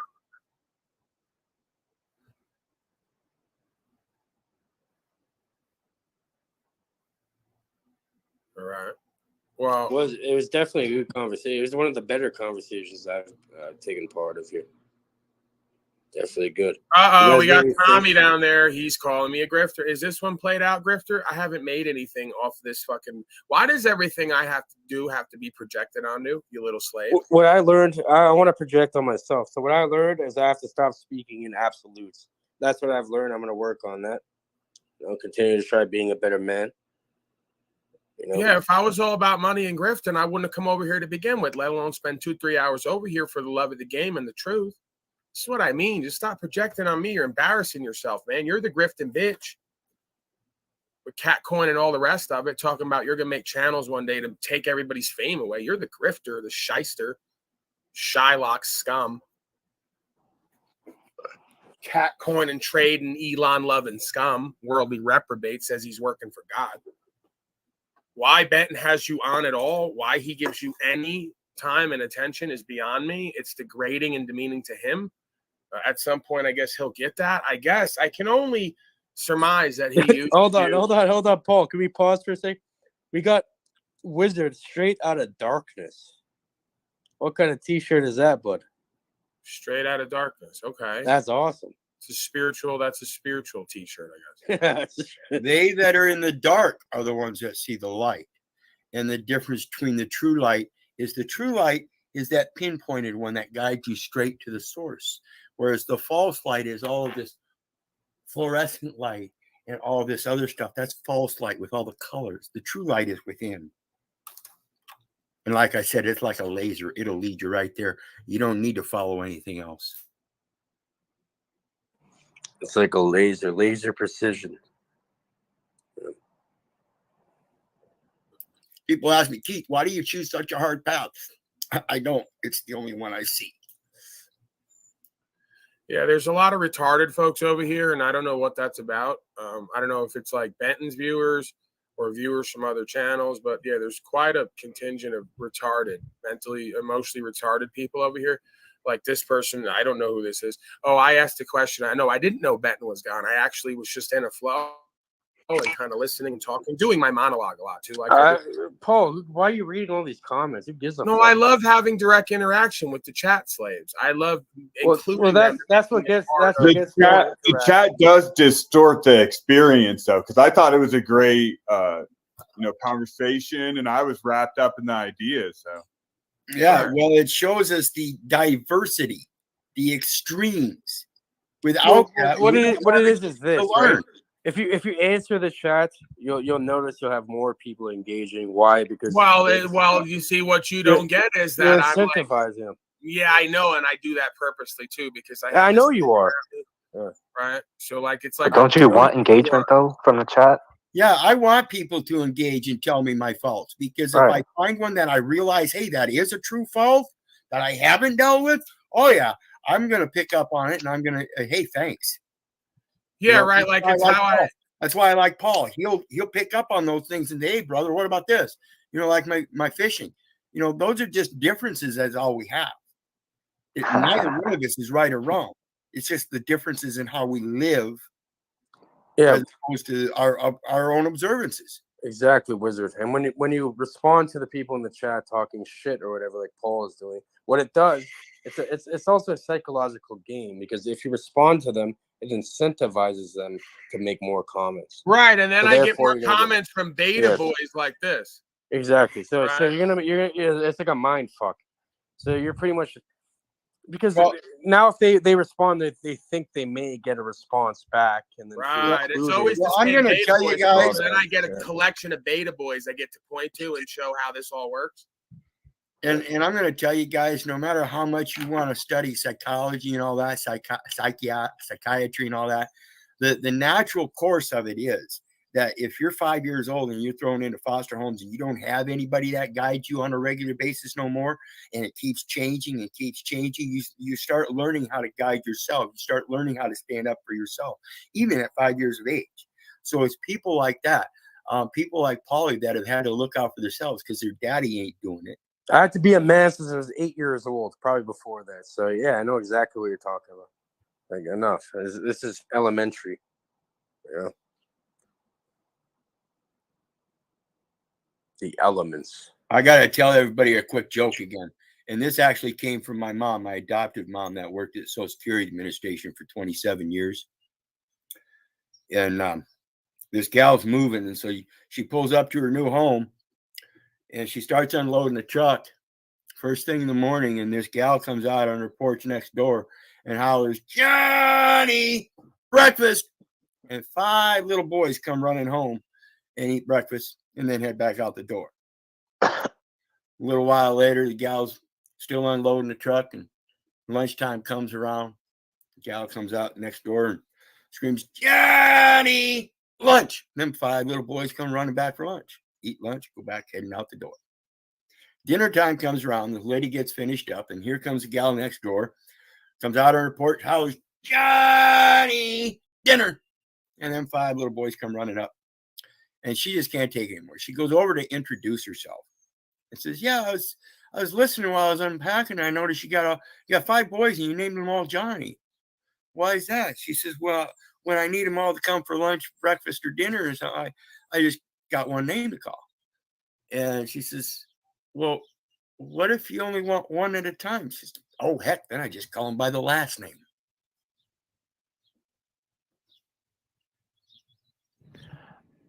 I get it. Yeah.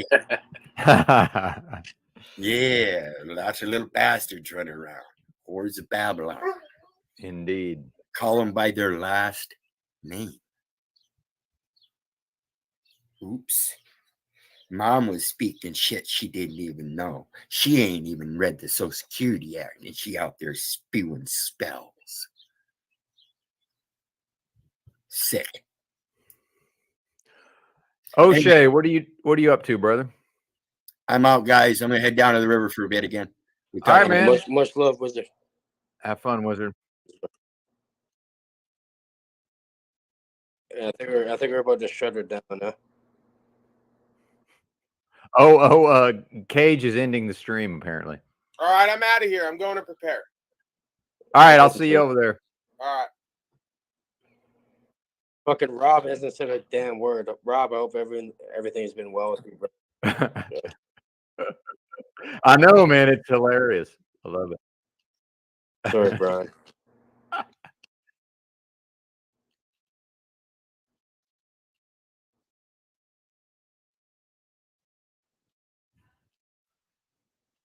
Live stream the weed smoking.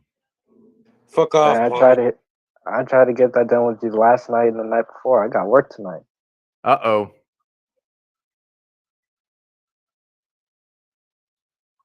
Well, he doesn't sleep, so what's I the work difference? graveyard.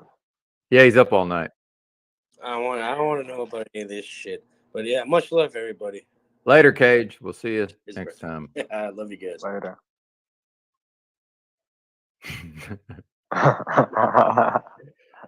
Oh man.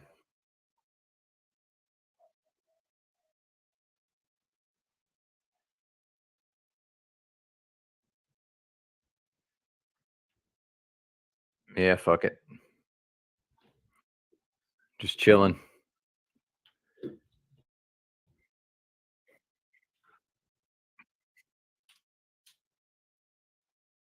Nice.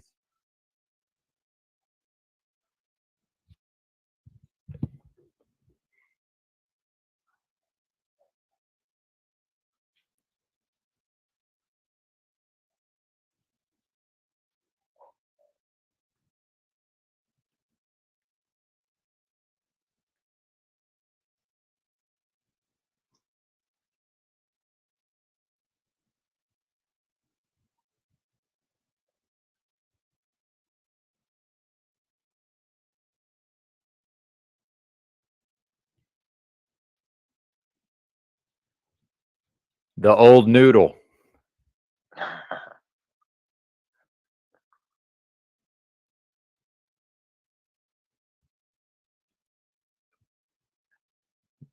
Dude, that would be awesome. Wow. How did you did somebody put you in it, or did you just plunk down your own 10 Gs?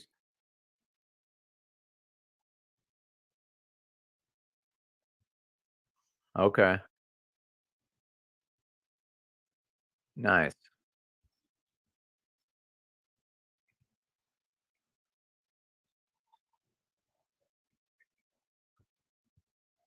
Nice.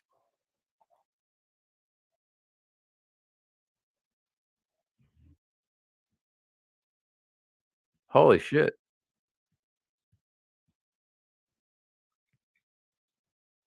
Yeah, no, I understand, but still. Don't it's still impressive either way.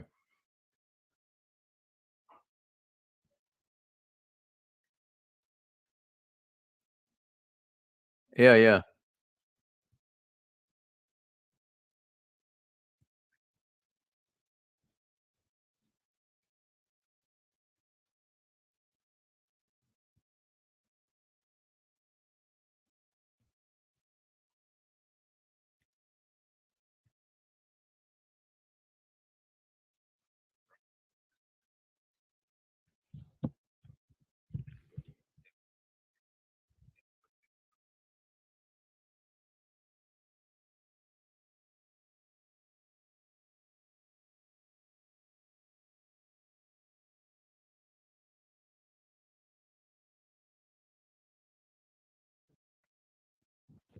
Damn, dude, that's awesome.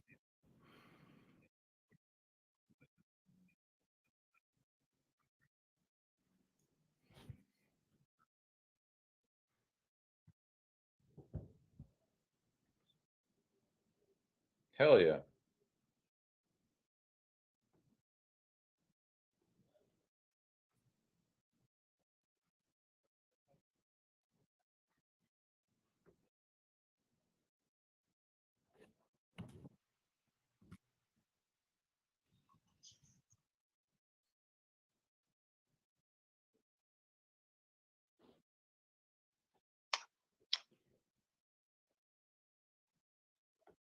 Lone Mountain. That's up by North Las Vegas. That's where sort of where I work at.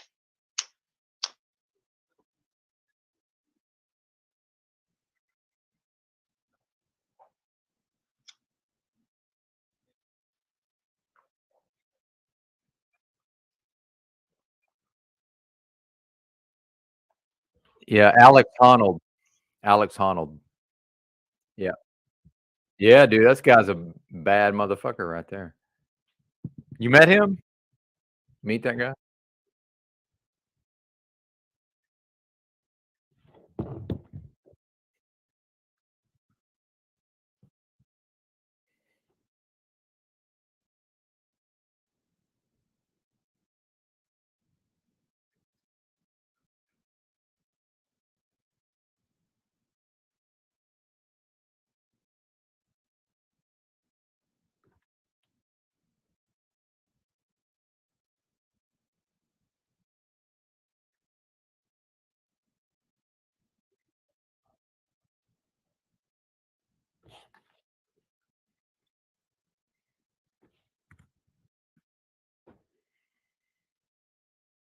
Well, good. You waited to talk, so talk.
I don't have too much. I guess I'm mainly just streaming today because I'm going back to work soon. So, damn, dude, the God shit damn. loud. Good lord.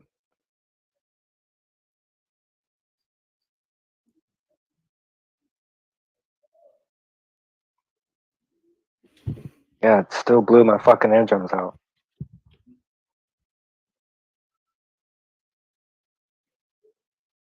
I heard some loud talking. You know, you can make noise in a library. That's sort of that's changed over time. You know, people used to be like shh, not so much anymore.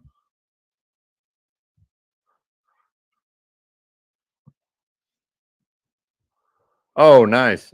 I missed that part. So if anybody Well, didn't notice, London Man's going live in 45 minutes. So everybody check that out if you're so inclined. Oh, it's all good. London Man's going live in 45 minutes if you want to check it out. I'm dropping the link right now.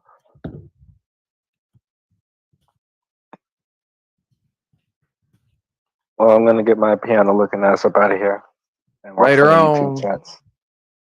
All right, man. Have a good day. Y'all too.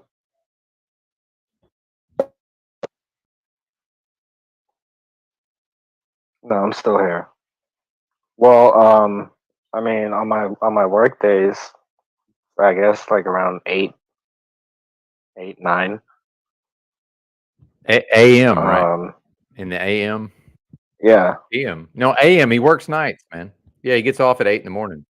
Yeah, dude. Yeah, I'm helping you out, O'Shea. No, he's getting off work No, in the I morning. I wake up at 7 p.m. to get to work by like 10 because I take the bus.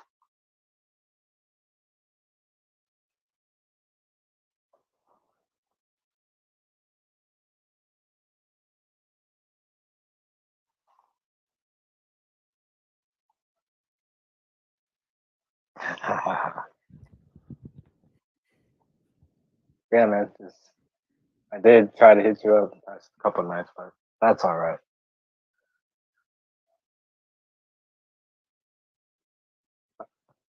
All right, I'm out.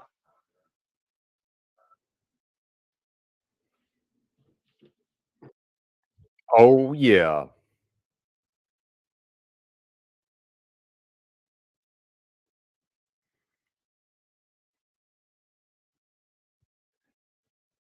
Yeah, I know. That was hilarious. Yeah.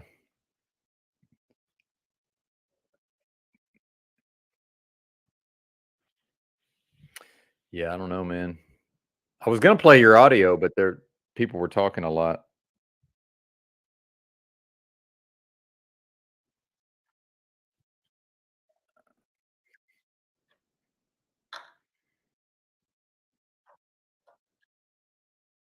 Oh yeah.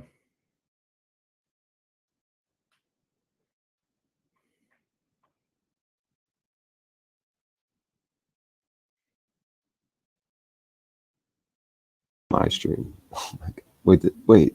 But if I'm muted on my stream, oh fuck! I thought they were going to be able to hear me from yours. Oh God! This whole time I've been talking this last few minutes. Wait, I'm confused.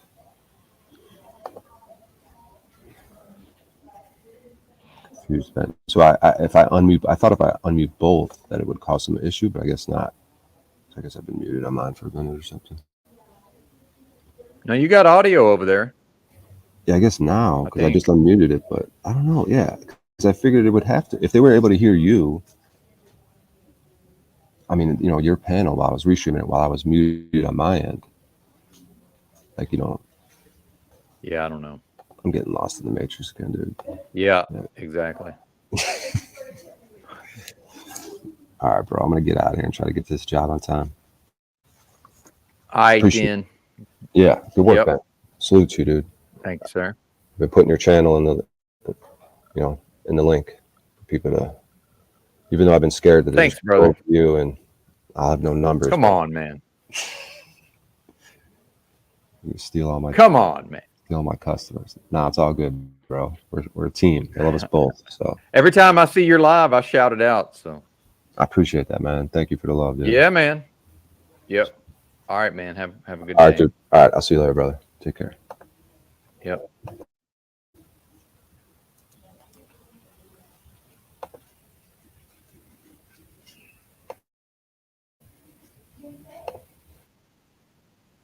Yurt, in a thought experiment for being here. Shout out to Lou Bass, who helped keep the broadcast going earlier. Shout out to London Man, who's going to be live in about 45 minutes. Yeah, indeed, Sherelle.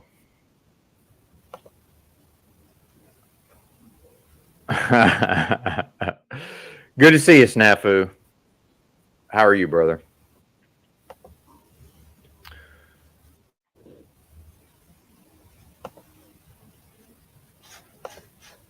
Yep. I don't know if I have too much else to say. It's been a good day of streaming. I'm pretty sure no streams tomorrow, although I can't say for sure, but probably not streaming tomorrow, so be aware of that, folks.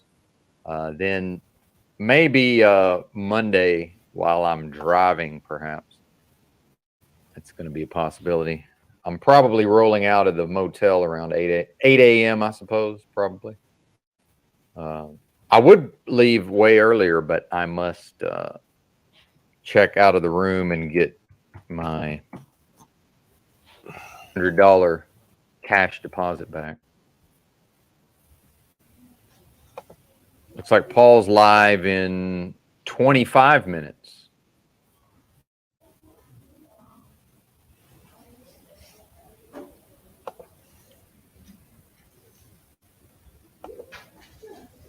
Good to see some other folks going live. Great power involves great responsibility. Franklin Delano Roosevelt.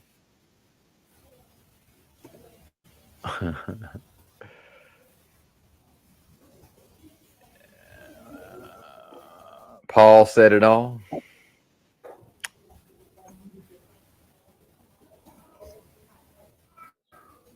Yeah, I'm having some interesting things going on with my digestion. Oh, and I made these, I buy these Swedish bitter herbs, like these dry herbs, and mix them with.